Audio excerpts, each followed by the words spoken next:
तंत्र मंत्र सब झूठ है, मत बरमो जग कोए, सार शब्द जाने बिना कागा हंस ना होए। कांची टीवी देख रही सारी ही संगत ਨੂੰ ਪਿਆਰ ਭਰੀ ਜੈ ਗੁਰਦੇਵ, ਜੈ ਵਾਲਮੀਕੀ, ਜੈ ਭੀਮ ਜੀ। ਸੋ ਬਹੁਤ ਬਹੁਤ ਧੰਨਵਾਦ ਕਾਂਚੀ ਟੀਵੀ ਦੀ ਇਟਲੀ ਦੀ ਪੂਰੀ ਹੀ ਟੀਮ ਦਾ, ਸੋ ਜੋ ਅੱਜ ਇਹ ਪ੍ਰੋਗਰਾਮ ਨੂੰ ਰਿਕਾਰਡ ਕਰ ਰਹੇ ਆ। ਸੋ ਅੱਜ ਦੇ ਪ੍ਰੋਗਰਾਮ ਦੇ ਵਿੱਚ ਅਸੀਂ ਗੱਲਬਾਤ ਕਰਾਂਗੇ, ਵਿਚਾਰ ਕਰਾਂਗੇ ਅੰਧ ਵਿਸ਼ਵਾਸ ਦੇ ਬਾਰੇ। ਸੋ ਅੰਧ ਵਿਸ਼ਵਾਸ ਹੈ ਕੀ, ਔਰ ਸਾਡਾ ਸਮਾਜ ਇਹਦੇ ਵਿੱਚ ਸਾਡੇ ਸਮਾਜ ਦੇ ਵਿੱਚ ਇਸ ਦਾ ਫੈਲਣ ਦਾ ਕੀ ਕਾਰਨ ਹੈ। ਸੋ ਸਾਡੇ ਵਿੱਚ ਇੰਡੀਆ ਤੋਂ ਵਿਸ਼ੇਸ਼ ਤੌਰ ਤੇ ਸਰਵਸ਼੍ਰੇਸ਼ਠ ਪ੍ਰਚਾਰਕ ਵੀਰ ਜਸਵੀਰ ਪਾਰਸ ਜੀ ਪਹੁੰਚੇ ਆ। ਸੋ ਪਹਿਲਾਂ ਤਾਂ ਮੈਂ ਉਹਨਾਂ ਦਾ ਇੱਥੇ ਪਹੁੰਚਣ ਤੇ ਵੈਲਕਮ ਕਰਾਂ ਕਾਂਚੀ ਟੀਵੀ ਇਟਲੀ ਔਰ ਸ਼੍ਰੀ ਗੁਰੂ ਰਵਿਦਾਸ ਟੈਂਪਲ ਵਿਚੈਂਸਾ ਦੀ ਪੂਰੀ ਪ੍ਰਬੰਧਕ ਕਮੇਟੀ ਵੱਲੋਂ ਉਹਨਾਂ ਨੂੰ ਮੈਂ ਇੱਥੇ ਜੀ ਆਇਆਂ ਆਖਦਾ। ਸੋ ਮੈਂ ਬੇਨਤੀ ਕਰਾਂ ਵੀਰ ਜਸਵੀਰ ਪਾਰਸ ਜੀ ਨੂੰ ਪਹਿਲਾਂ ਤੇ ਸਾਨੂੰ ਉਹ ਇਹ ਦੱਸਣ ਕਿ ਅੰਧ ਵਿਸ਼ਵਾਸ ਜਿਹੜਾ ਹੈ ਉਹ ਹੈ ਕੀ। जय वाल्मीकि, जय गुरुदेव, जय Bhim. Shri Guru Ravidas temple Vicenza Italy, Kanchi TV दी पूरी प्रोडक्शन टीम इटली वालों अज का विशेष प्रोग्राम जिहड़ा रिकॉर्ड किया जा रहा है। और अज सतगुरु नामदेव जी महाराज जी का जन्म दिवस भी इत्थे मनाया गया इस गुरु घर के अंदर। सो सारिया संगतां दा श्री गुरु रविदास सभा विचेंसा कांची टीवी ਦੀ पूरी टीम का बहुत बहुत धन्यवाद। और मेरे छोटे वीर अजय औजला जी जो इटली की धरती ते वास करते हैं। सो सारिਆਂ ਦਾ बहुत बहुत धन्यवाद सारिਆਂ ਨੂੰ। जय वाल्मीकि, जय गुरुदेव, जय भीम। सो कबीर साहब सतगुरु कबीर जी महाराज जी का श्लोक उच्चारण किया वीर अजय औजला जी ने। तंत्र मंत्र सब झूठ है, मत भरमो जग कोए, सार शब्द जाने बिना कागा हंस ना होए। और कबीर साहब उस शख्सियत ने सतगुरु रविदास महाराज, भगवान वाल्मीकि महाराज, फरीद साहब और बहुत सारे महापुरुषों ने ये अंध विश्वास से बहुत महान वड्डी चर्चा की है। अंध विश्वास, अंध का मतलब हुंदा अंधे, विश्वास का मतलब हुंदा यकीन। अंध विश्वास जो अंधेपन विच जिस चीज ते यकीन करिए उन्होंने अंध विश्वास कहा जाता है। हिंदी का शब्द है, दो शब्दों के संगम तो एक शब्द बनया अंध विश्वास। और अंधश्रद्धा श्रद्धा होनी चाहिए है पर अंधश्रद्धा नहीं होनी चाहिए। ते श्रद्धा जिहड़ी है, श्रद्धा ते पत्थरां विच भी ईश्वर का जिहड़ा प्रकाश कर दिंदी है। कई तुसीं चर्चे इदां दे सुने होणगे, बहुत सारियां उदाहरणां इदां दीयां होणगीआं तुहाडे जीवन के अंदर। पर विश्वास तो अंध विश्वास दे विच तब्दील परिवर्तन होने विच भी ज्यादा टाइम नहीं लगता। सो जिहड़ा अंध विश्वास है उहदे बारे अगर तां आपां रविदास महाराज या भगवान वाल्मीकि महाराज सतगुरु कबीर साहब जी दे विचारां दी गल करदे हैं ते उन्हां ने सानू बहुत वधिया तरीके दे नाल, जिद्दां सब तो पहले आपां मोढी वाल्मीकि महाराज दी गल करदे हैं जिन्हां ने सर्वप्रथम इस दुनिया दे उपर इन्हां चीज़ां नू खंडित किया और स्थापित किया। उहदे वास्ते मैं उन्हां दा एक श्लोक बोलांगा। पावन योग शिष्ट अंदर परम पिता परमात्मा भगवान वाल्मीकि जी महाराज लिखते हैं, कौन कहता है कि भाग्य का लिखा मिटता नहीं, व्यक्ति चाहे तो अपने कर्मों द्वारा अपने भाग्य का लिखा भी मिटा सकता है जी।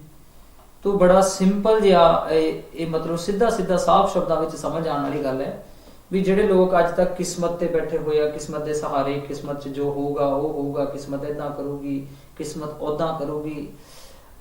पर ਜਿਹੜੇ किस्मत के सहारे सानू बिठाया ਜਿਹੜੇ लोगों ने, और परमात्मा आगे की लिखते हैं, भाग्य के सहारे बैठे रहने वाले लोग पशु के सम्मान होते हैं। ये भी पावन योग शिष्ट की बाणी विच लिखा है। ते कबीर साहब भी लिखते इहदे ते। कबीर साहब की लिखते हैं, पत्थर पूजै पढ़ा कुराना, सार शब्द का मरम न जाना। दुनिया कैसी बावरी, पत्थर पूजने जाए, घर की चक्की कोई न पूजे, जिसका पीसा खाए। सो मानसिकता ਜਿਹੜੇ ਲੋਕਾਂ ਦੇ ਵਿੱਚ ਜਿਹੜੇ ਜਨਤਾ ਦੀ ਆਪਾਂ ਸਮਾਜ ਦੀ ਦੁਨੀਆ ਦੀ ਗੱਲ ਕਰਦੇ, ਸਮਾਜ ਵਿੱਚ ਸਾਰੇ ਆ ਜਾਂਦੇ, ਕੋਈ ਧਰਮ ਜਾਂ ਜਾਤੀ ਨਹੀਂ ਆਂਦੀ। ਲੋਕਾਂ ਦਾ ਕੋਈ ਕਸੂਰ ਨਹੀਂ ਹੈ, ਕਸੂਰ ਹੈ ਉਹਨਾਂ ਨੂੰ ਟਰੀਟ ਕਰਨ ਵਾਲੇ ਜਿਹੜੇ ਲੋਕਾਂ ਨੂੰ ਡੀਲ ਕਰਦੇ ਆ, ਸਾਡੇ ਵਰਗੇ ਜਿਹੜੇ ਆਪਣੇ ਆਪ ਨੂੰ ਨਾ ਰੱਬ ਦਾ ਮੈਨੇਜਰ ਸਮਝਦੇ ਆ, ਜਿਨ੍ਹਾਂ ਨੂੰ ਲੱਗਦਾ ਕਿ ਰੱਬ ਸਾਡੀ ਮਾਸੀ ਦਾ ਮੁੰਡਾ ਹੈ। ਜੀ ਪਰ ਜੀ ਇੱਕ ਸਵਾਲ ਇੱਥੇ ਹੋਰ ਆਉਂਦਾ ਆ ਕਿ ਇਹਨਾਂ ਸੰਘਰਸ਼ ਤੋਂ ਕਰਨ ਤੋਂ ਬਾਅਦ ਡਾਕਟਰ ਬਾਬਾ ਸਾਹਿਬ ਅੰਬੇਡਕਰ ਜੀ ਜਿਨ੍ਹਾਂ ਨੇ ਇਹਨਾਂ ਸੰਘਰਸ਼ ਕੀਤਾ, ਉਸ ਅੰਧ ਵਿਸ਼ਵਾਸਾਂ ਦੇ ਵਿੱਚੋਂ ਸਾਨੂੰ ਉਹਨਾਂ ਨੇ ਕੱਢਿਆ। ਅੱਜ ਸਾਡਾ ਸਮਾਜ, ਆਪਾਂ ਸਾਰੇ ਯੂਰਪ ਤੋਂ ਪ੍ਰੋਗਰਾਮ ਲਾਈਵ ਦੇਖ ਰਹੇ ਆ, ਗੱਲ ਦੇ ਵਿੱਚ ਟਾਈਆਂ ਪਾ ਕੇ ਪੈਂਟ ਕੋਟ ਪਾ ਕੇ ਵੀ ਅਸੀਂ ਅੰਧ ਵਿਸ਼ਵਾਸ ਦੇ ਵਿੱਚ ਫਸੇ ਹੋਏ ਆ। ਉਸ ਅੰਧ ਵਿਸ਼ਵਾਸ ਪੜ੍ਹੇ ਲਿਖੇ ਲੋਕਾਂ ਦਾ ਸੂਟ ਪੈਂਟ ਪਾ ਕੇ ਟਾਈ ਲਗਾ ਕੇ ਫਿਰ ਵੀ ਅੰਧ ਵਿਸ਼ਵਾਸ ਦੇ ਵਿੱਚ ਫਸੇ ਹੋਣ ਦਾ ਕੀ ਕਾਰਨ ਆ? ਇੰਨੀ ਨੌਲੇਜ ਗੇਨ ਕਰਕੇ ਵੀ ਸਾਡਾ ਜਿਹੜਾ ਸਮਾਜ ਆ ਉਹ ਇਸ ਅੰਧ ਵਿਸ਼ਵਾਸ ਦੇ ਵਿੱਚ ਫਸੇ ਹੋਇਆ। ਕੋਟ ਪੈਂਟ ਵਾਲੀ ਜਿਹੜੀ ਆਪਾਂ ਗੱਲ ਕਰਦੇ ਆ, ਕੋਟ ਪੈਂਟ ਤੱਕ ਪਹੁੰਚਾਉਣ ਵਾਲੇ ਸਾਨੂੰ ਭਾਰਤ ਰਤਨ ਬਾਬਾ ਸਾਹਿਬ ਡਾਕਟਰ ਭੀਮਰਾਓ ਅੰਬੇਡਕਰ ਸਾਹਿਬ ਜੀ ਨੇ। ਨਹੀਂ ਤਾਂ ਸਾਨੂੰ ਤਾਂ ਕੱਪੜੇ ਵੀ ਨਸੀਬ ਨਹੀਂ ਹੁੰਦੇ ਸੀ, ਉਹ ਮੁਰਦਿਆਂ ਦੇ ਕੱਪੜੇ ਪਾਣੇ ਪੈਂਦੇ ਸੀ, ਲੋਕਾਂ ਦਾ ਬਚਿਆ ਹੋਇਆ ਭੋਜਨ ਖਾਣਾ ਪੈਂਦਾ ਸੀ। ਸੋ ਬਾਬਾ ਸਾਹਿਬ ਦੇ ਕਰਮ ਦਾ ਕਰਕੇ ਅੱਜ ਅਸੀਂ ਕੋਟ ਪੈਂਟ ਵਿੱਚ ਆਏ ਆ। ਕੋਟ ਪੈਂਟ ਦੀ ਜਿਹੜੀ ਤੁਸੀਂ ਗੱਲ ਕੀਤੀ ਹੈ, ਜਲੰਧਰ ਦੀ ਇੱਕ ਘਟਨਾ ਮੈਂ ਤੁਹਾਡੇ ਨਾਲ ਸਾਂਝੀ ਕਰਨ ਲੱਗਾ। ਇੱਕ ਨਾਰਮਲ ਵਿਅਕਤੀ ਜਿਹੜਾ ਕਦੇ ਸਕੂਲ ਨਹੀਂ ਗਿਆ ਔਰ 2 4 ਜਾਂ 5 ਬੱਚਿਆਂ ਵਿੱਚ ਗਰੀਬੀ ਵਿੱਚ ਜਕੜਿਆ ਹੋਇਆ, ਜਿਹੜਾ ਹੈਂਡ ਟੂ ਮਾਊਥ ਜੋ ਕਮਾਉਂਦਾ ਹੈ ਤੇ ਉਹੀ ਖਾਂਦਾ ਹੈ, ਉਹਦਾ ਜੀਵਨ ਇੱਕ ਜਗ੍ਹਾ ਤੇ ਟਿਕ ਚੁੱਕਾ ਹੈ। ਉਹ 200-300 ਰੁਪਏ ਦੀ ਦਿਹਾੜੀ ਕਰਦਾ ਹੈ, ਉਹਦੇ 2-4 ਬੱਚੇ ਨੇ, ਉਹਨਾਂ ਨੂੰ ਪਾਲਣਾ ਉਹਦੇ ਵਾਸਤੇ ਮੁਸ਼ਕਲ ਹੈ। ਅਗਰ ਉਹ ਵਿਅਕਤੀ ਏਦਾਂ ਦੀ ਕੋਈ ਗੱਲ ਕਰੇ ਤਾਂ ਜੱਚਦੀ ਹੈ ਜੀ। ਪਰ ਇੱਕ ਕੋਟ ਪੈਂਟ ਵਾਲਾ as a manager Sahib Jalandhar ਵਿੱਚ ਕਿਸੇ ਆਫਿਸ ਵਿੱਚ ਉਹ ਮੈਨੇਜਰ ਨੇ, ਮੈਂ ਉਹਨਾਂ ਦਾ ਨਾਮ ਨਹੀਂ ਲਵਾਂਗਾ, ਮੈਨੇਜਰ ਜਲੰਧਰ ਕਿਸੇ ਦੀ ਡੈਥ ਹੋਈ, ਜਲੰਧਰ ਦੀ ਗੱਲ ਹੈ ਜੀ। ਉਹਨਾਂ ਦੀ ਮ੍ਰਿਤਿੂ ਤੇ ਜਦੋਂ ਅਸੀਂ ਸ਼ਮਸ਼ਾਨ ਘਰ ਵਿੱਚ ਇਕੱਠੇ ਹੋਏ ਤਾਂ ਲਾਸਟ ਟਾਈਮ ਜਦੋਂ ਬੰਦੇ ਦੀ ਮ੍ਰਿਤਿੂ ਹੁੰਦੀ ਨਾ, ਉਹਦੇ ਡੰਡਾ ਲਗਾਉਂਦੇ, ਉਹਦੇ ਸਿਰ ਦੇ ਅੰਦਰ ਡੰਡਾ ਲਗਾਉਂਦੇ ਆ ਜਦੋਂ ਉਹਦੀ ਬੋਡੀ ਜਲਦੀ ਹੈ। ਸੋ ਅਸੀਂ ਉੱਥੇ ਖੜੇ ਤੇ ਮੈਨੇਜਰ ਸਾਹਿਬ ਮੈਨੂੰ ਕੀ ਕਹਿੰਦੇ ਲਾਗੇ ਮੇਰੇ ਆ ਕੇ, ਕਹਿੰਦੇ ਪਰ ਜੀ ਉਹ ਡੰਡਾ ਨਾ ਸਹੀ ਤਰੀਕੇ ਨਾਲ ਨਹੀਂ ਲਾਇਆ ਮੁੰਡੇ ਨੇ ਤੇ ਉਹਦੀ ਤਾਂ ਮੁਕਤੀ ਨਹੀਂ ਹੋਣੀ ਜੀ, ਉਹ ਬੰਦਾ ਜਿਹੜਾ ਜਲ ਰਿਹਾ ਉਹਦੀ ਮੁਕਤੀ ਨਹੀਂ ਹੋਣੀ ਜੀ। ਸੋ ਮੈਨੂੰ ਬੜਾ ਅਜੀਬ ਲੱਗਾ ਉਹਨਾਂ ਦੀ ਗੱਲ ਸੁਣ ਕੇ। ਫਿਰ ਉਹਨਾਂ ਨੂੰ ਸਮਝਾਉਣਾ ਸੀ ਕਿਸੇ ਤਰੀਕੇ ਨਾਲ, ਲਾਗੇ ਜਿਹੜੇ ਲੜਕੇ ਸੀ ਉਹਨਾਂ ਨੂੰ ਮੈਂ ਆਵਾਜ਼ ਮਾਰੀ, ਮੈਂ ਕਿਹਾ ਉਹ ਡੰਡਾ ਉਠਾ ਕੇ ਲੈ ਕੇ ਆਓ ਜੀ। ਸੋ ਲੜਕਾ ਗਿਆ ਤੇ ਉਹ ਡੰਡਾ ਉਠਾ ਕੇ ਲੈ ਆਇਆ। ਜਿਸ ਟਾਈਮ ਡੰਡਾ ਉਠਾ ਕੇ ਲੈ ਕੇ ਆਏ ਤਾਂ ਮੈਨੇਜਰ ਸਾਹਿਬ ਨੂੰ ਆਪਾਂ ਉਹ ਡੰਡਾ ਫੜਾ ਦਿੱਤਾ। ਮੈਂ ਕਿਹਾ ਮੈਨੇਜਰ ਸਾਹਿਬ ਉਹ ਬੰਦਾ ਜਲਦਾ ਪਿਆ ਜੀ, ਇਹ ਤੁਸੀਂ ਡੰਡਾ ਲਓ, ਉਹਦੇ ਸਿਰ ਵਿੱਚ ਮਾਰਨਾ ਜੀ ਸ਼ੁਰੂ ਕਰੋ ਜੀ। ਜਿੰਨੀ ਦੇਰ ਤੱਕ ਉਹ ਬੰਦਾ ਖੁਦ ਉੱਠ ਕੇ ਨਾ ਕਹੇ ਵੀ ਮੇਰਾ ਭਾਈ 10ਵਾਂ ਦਵਾਰ ਖੁੱਲ ਗਿਆ, ਮੇਰੀ ਮੁਕਤੀ ਹੋ ਗਈ, ਉਨੀ ਦੇਰ ਬੰਦ ਨਾ ਕਰਿਓ ਜੀ। ਸੋ ਕੈਸੀ ਤੁਹਾਡੀ ਮਾਨਸਿਕਤਾ ਹੋਗੀ ਜੀ।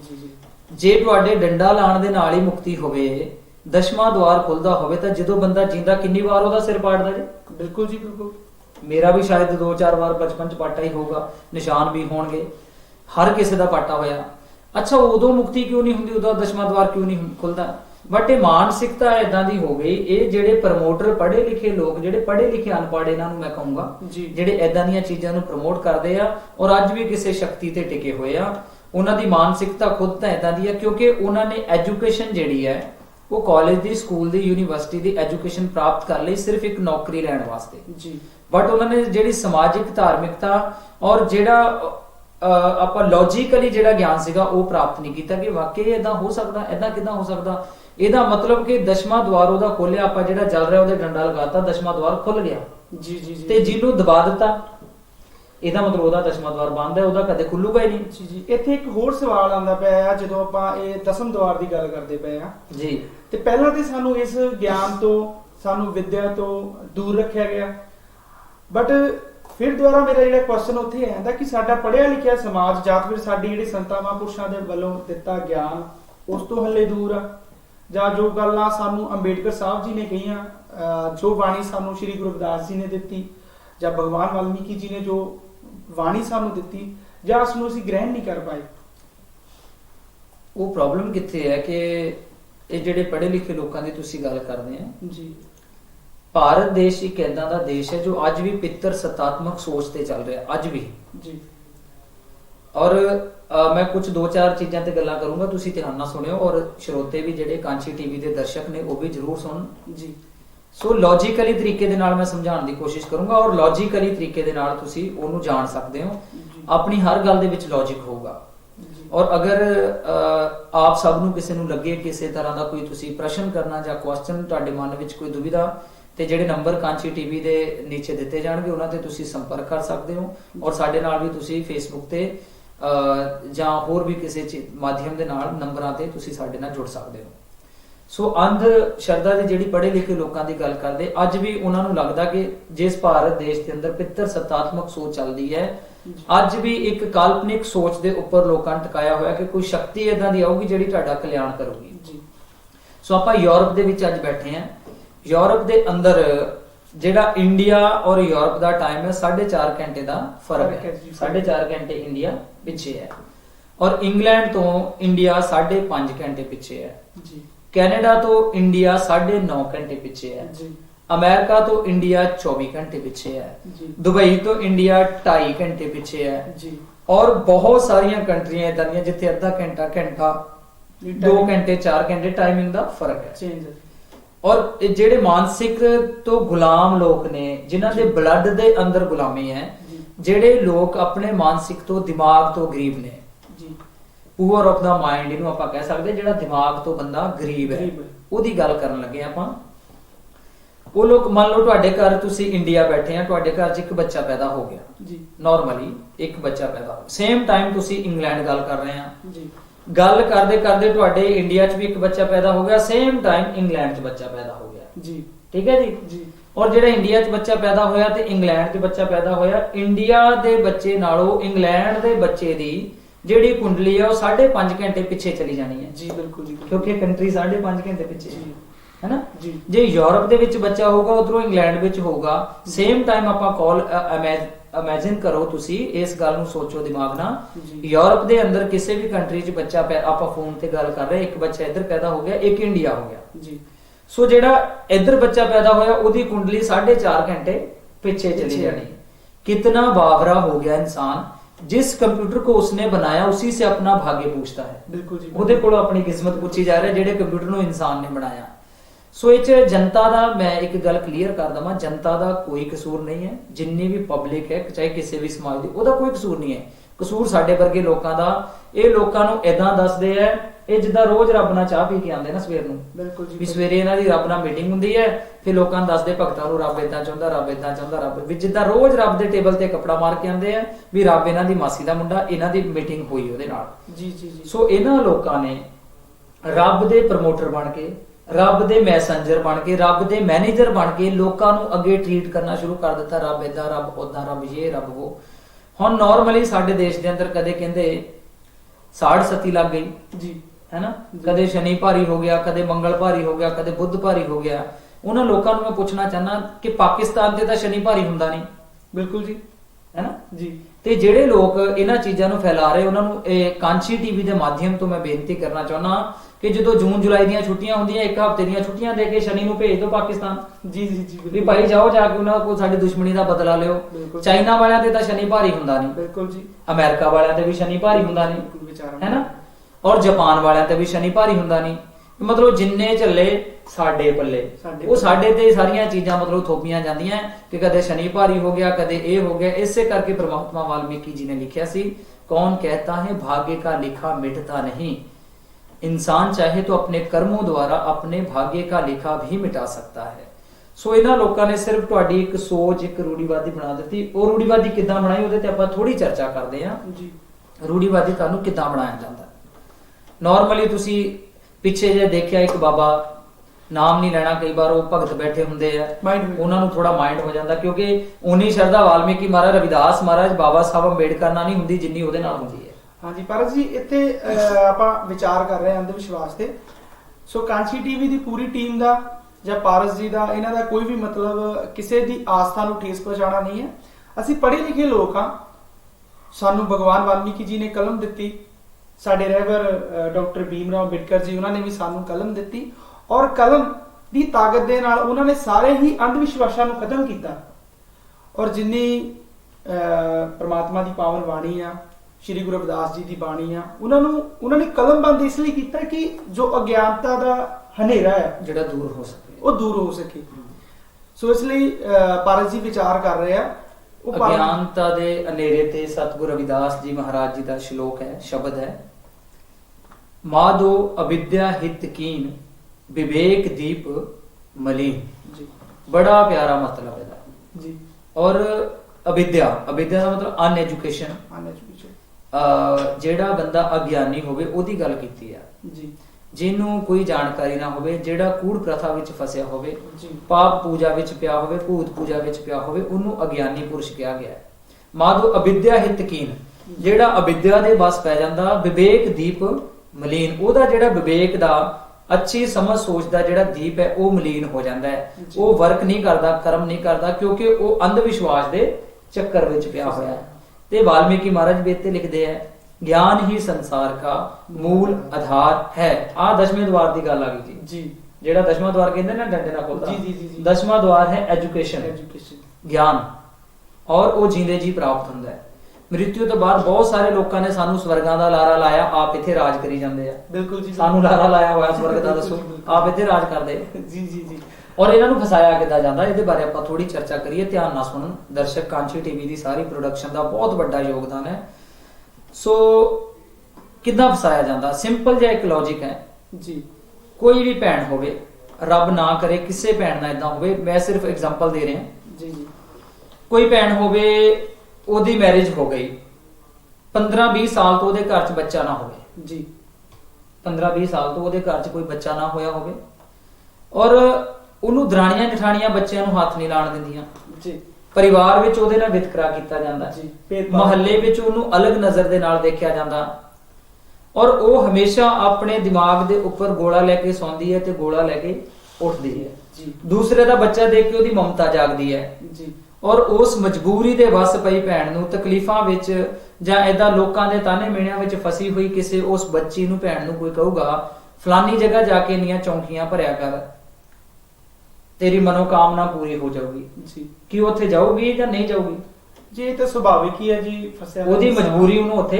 लेके जाओ ਲੈ ਕੇ ਜਾਊਗੀ ਸੁਭਾਵਿਕ ਹੈ ਉਸ ਤੋਂ ਬਾਅਦ ਕੋਈ ਔਰਤ ਹੋਵੇ ਉਹਦੇ ਘਰ ਵਾਲਾ ਸ਼ਰਾਬੀ ਕਬਾਬੀ ਹੋਵੇ ਜੀ। ਪਰਿਵਾਰ ਵਿੱਚ ਰੋਜ਼ ਕਲੇਸ਼ ਹੁੰਦੀ ਹੋਵੇ ਬੱਚੇ ਕਹਿਣੇ ਕਾਰਜ ਨਾ ਹੋਣ ਘਰ ਵਿੱਚ ਇਨਕਮ ਨਾ ਹੋਵੇ ਜ਼ਰੂਰਤਾਂ ਕਿੱਥੋਂ ਪੂਰੀਆਂ ਹੋਣੀਆਂ ਜਦੋਂ ਜ਼ਰੂਰਤਾਂ ਪੂਰੀਆਂ ਨਹੀਂ ਹੁੰਦੀਆਂ ਹਰ ਵਿਅਕਤੀ ਚਾਹੁੰਦਾ ਕਿ ਮੇਰੇ ਘਰ 'ਚ ਕੋਈ ਪ੍ਰੋਬਲਮ ਨਾ ਹੋਵੇ ਸਾਰੇ ਇਹੀ ਚਾਹੁੰਦੇ ਆ। बिल्कुल जी बिल्कुल ਅਗਰ ਉਹਨੂੰ ਕੋਈ ਉਸ ਟਾਈਮ ਕਵੇ ਕਿ ਫਲਾਨੀ ਜਗ੍ਹਾ ਜਾ ਬਾਬਾ ਲੈਚੀਆਂ ਪੜ੍ਹ ਕੇ ਦਿੰਦਾ ਹੈ, जी ਤੇ ਬਾਬਾ ਆਪ ਪੜ੍ਹਿਆ ਹੀ ਨਹੀਂ ਲੋਕਾਂ ਨੂੰ ਲੈਚੀਆਂ ਪੜ੍ਹ ਕੇ ਦਿੰਦਾ बिल्कुल जी बिल्कुल ਤੇ ਉਹ ਭੈਣ ਨੂੰ ਜਦੋਂ ਇਦਾਂ ਦੀ ਕੋਈ ਝੂਠੀ ਉਮੀਦ ਦਊਗਾ ਤੇ ਕੀ ਉਹ ਭੈਣ ਉੱਥੇ ਜਾਊਗੀ ਕਿ ਨਹੀਂ ਜਾਊਗੀ बिल्कुल जी जाओगे ਉਹਨੂੰ ਚਾਹੇ 500 ਕਿਲੋਮੀਟਰ ਦੂਰ ਜਾਣਾ ਪਵੇ ਫਲਾਨੀ ਜਗ੍ਹਾ ਬਾਬਾ ਆਹ ਕੰਮ ਕਰਦਾ ਉਹਨੇ ਜਾਣਾ ਉਹਦੀ ਮਜਬੂਰੀ ਨੇ ਉਹਨੂੰ ਲੈ ਕੇ ਜਾਣਾ बिल्कुल जी बिल्कुल ਸੈਕਿੰਡ ਆਪਾਂ ਗੱਲ ਕਰੀਏ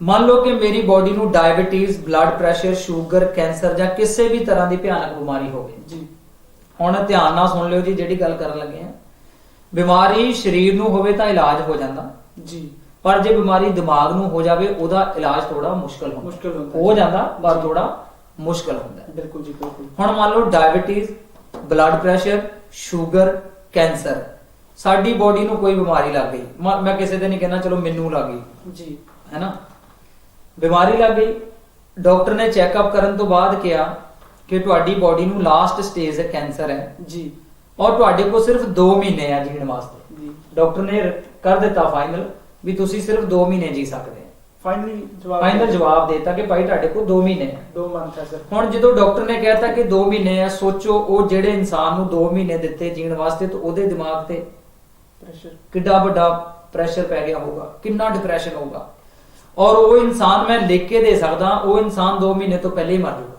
बिल्कुल जी बिल्कुल ਉਹਨੇ ਉੱਠਦੇ ਨੇ ਵੀ 2 ਮਹੀਨੇ ਹਾਏ ਮੇਰਾ 1.5 ਮਹੀਨਾ ਰਹਿ ਗਿਆ ਮੇਰਾ ਸਵਾ ਮਹੀਨਾ ਰਹਿ ਗਿਆ ਮੇਰਾ 1 ਮਹੀਨਾ ਰਹਿ ਗਿਆ ਮੇਰੇ 23 ਦਿਨ ਰਹਿ ਗਏ ਮੇਰੇ 25 ਦਿਨ ਰਹਿ ਗਏ ਉਹਨੇ ਉੱਠਦੇ ਨੇ ਬਹਿੰਦੇ ਨੇ ਉਹਦਾ ਖਾਣ ਪੀਣ ਨੂੰ ਦਿਲ ਨਹੀਂ ਕਰਨਾ ਜੀ, ਉਲਟੀ- ਕਿਤੇ ਜਾਣ ਨੂੰ ਦਿਲ ਨਹੀਂ ਕਰਨਾ ਉਲਟੀ- ਉਹਨੇ ਸਮੇਂ ਤੋਂ ਪਹਿਲੇ ਹੀ ਮਰ ਮਰ ਜਾਣਾ ਜਾਣਾ। ਹੁਣ ਐਦਾਂ ਦੀ ਕੰਡੀਸ਼ਨ ਦੇ ਅੰਦਰ ਹੋਵੇ ਕੋਈ ਇਨਸਾਨ ਜਿਹਨੂੰ ਡਾਕਟਰ ਨੇ 2 ਮਹੀਨੇ ਜੀਣ ਦਾ ਟਾਈਮ ਦਿੱਤਾ ਹੋਵੇ ਉਹਨੂੰ ਕੋਈ ਕਹੂਗਾ ਫਲਾਨੀ ਜਗ੍ਹਾ ਜਾ ਕੇ ਬੰਦਗੀ ਕਰਾਇਆ ਕਰ जी ਤੇਰਾ ਕੈਂਸਰ ਠੀਕ ਹੋ ਜਾਣਾ ਤੇਰੀ ਸ਼ੂਗਰ ਠੀਕ ਹੋ ਜਾਣੀ ਤੇਰੀ ਕਿਡਨੀ ਠੀਕ ਹੋ ਜਾਣੀ ਕੀ ਉਹ ਬੰਦਾ ਜਾਊਗਾ ਜਾਂ ਨਹੀਂ ਜਾਊਗਾ जाऊगा जो ਉਹਦੀ ਮਜਬੂਰੀ ਨੇ ਉਹਨੂੰ ਉੱਥੇ ਖਿੱਚ ਕੇ ਲੈ ਕੇ ਜਾਣਾ ਪਰ ਜੀ ਇੱਥੇ ਸਵਾਲ ਇਹ ਪੈਦਾ ਹੁੰਦਾ ਕਿ ਜਿਹੜਾ ਸਮਾਜ ਸਾਡਾ ਇਸ ਵਰਗ ਜਾਂ ਕਹ ਲਓ ਵੀ ਇਸ ਰਾਹ ਤੇ ਤੁਰਿਆ ਜਾ ਰਿਹਾ ਉਹਦਾ ਸਭ ਤੋਂ ਵੱਡਾ ਕਾਰਨ ਇਹ ਹੈ ਅਗਿਆਨਤਾ ਤਾਂ ਫਿਰ ਉਹੀ ਵਿਚਾਰਾਂ ਦੀ ਗੱਲ ਆਉਂਦੀ ਹੈ ਬਾਬਾ ਸਾਹਿਬ ਅੰਬੇਡਕਰ ਜੀ ਦੇ ਵੀ ਸਾਡਾ ਜਿਹੜਾ ਪੜ੍ਹਿਆ ਲਿਖਿਆ ਵਰਗ ਆ ਉਹ ਆਪ ਹਲੇ ਇਹਨਾਂ ਅੰਧ ਵਿਸ਼ਵਾਸਾਂ ਦੇ ਵਿੱਚ ਫਸਿਆ ਹੋਇਆ ਜਾਂ ਸਾਡਾ ਜਿਹੜਾ ਗਰੀਬ ਵਰਗ ਆ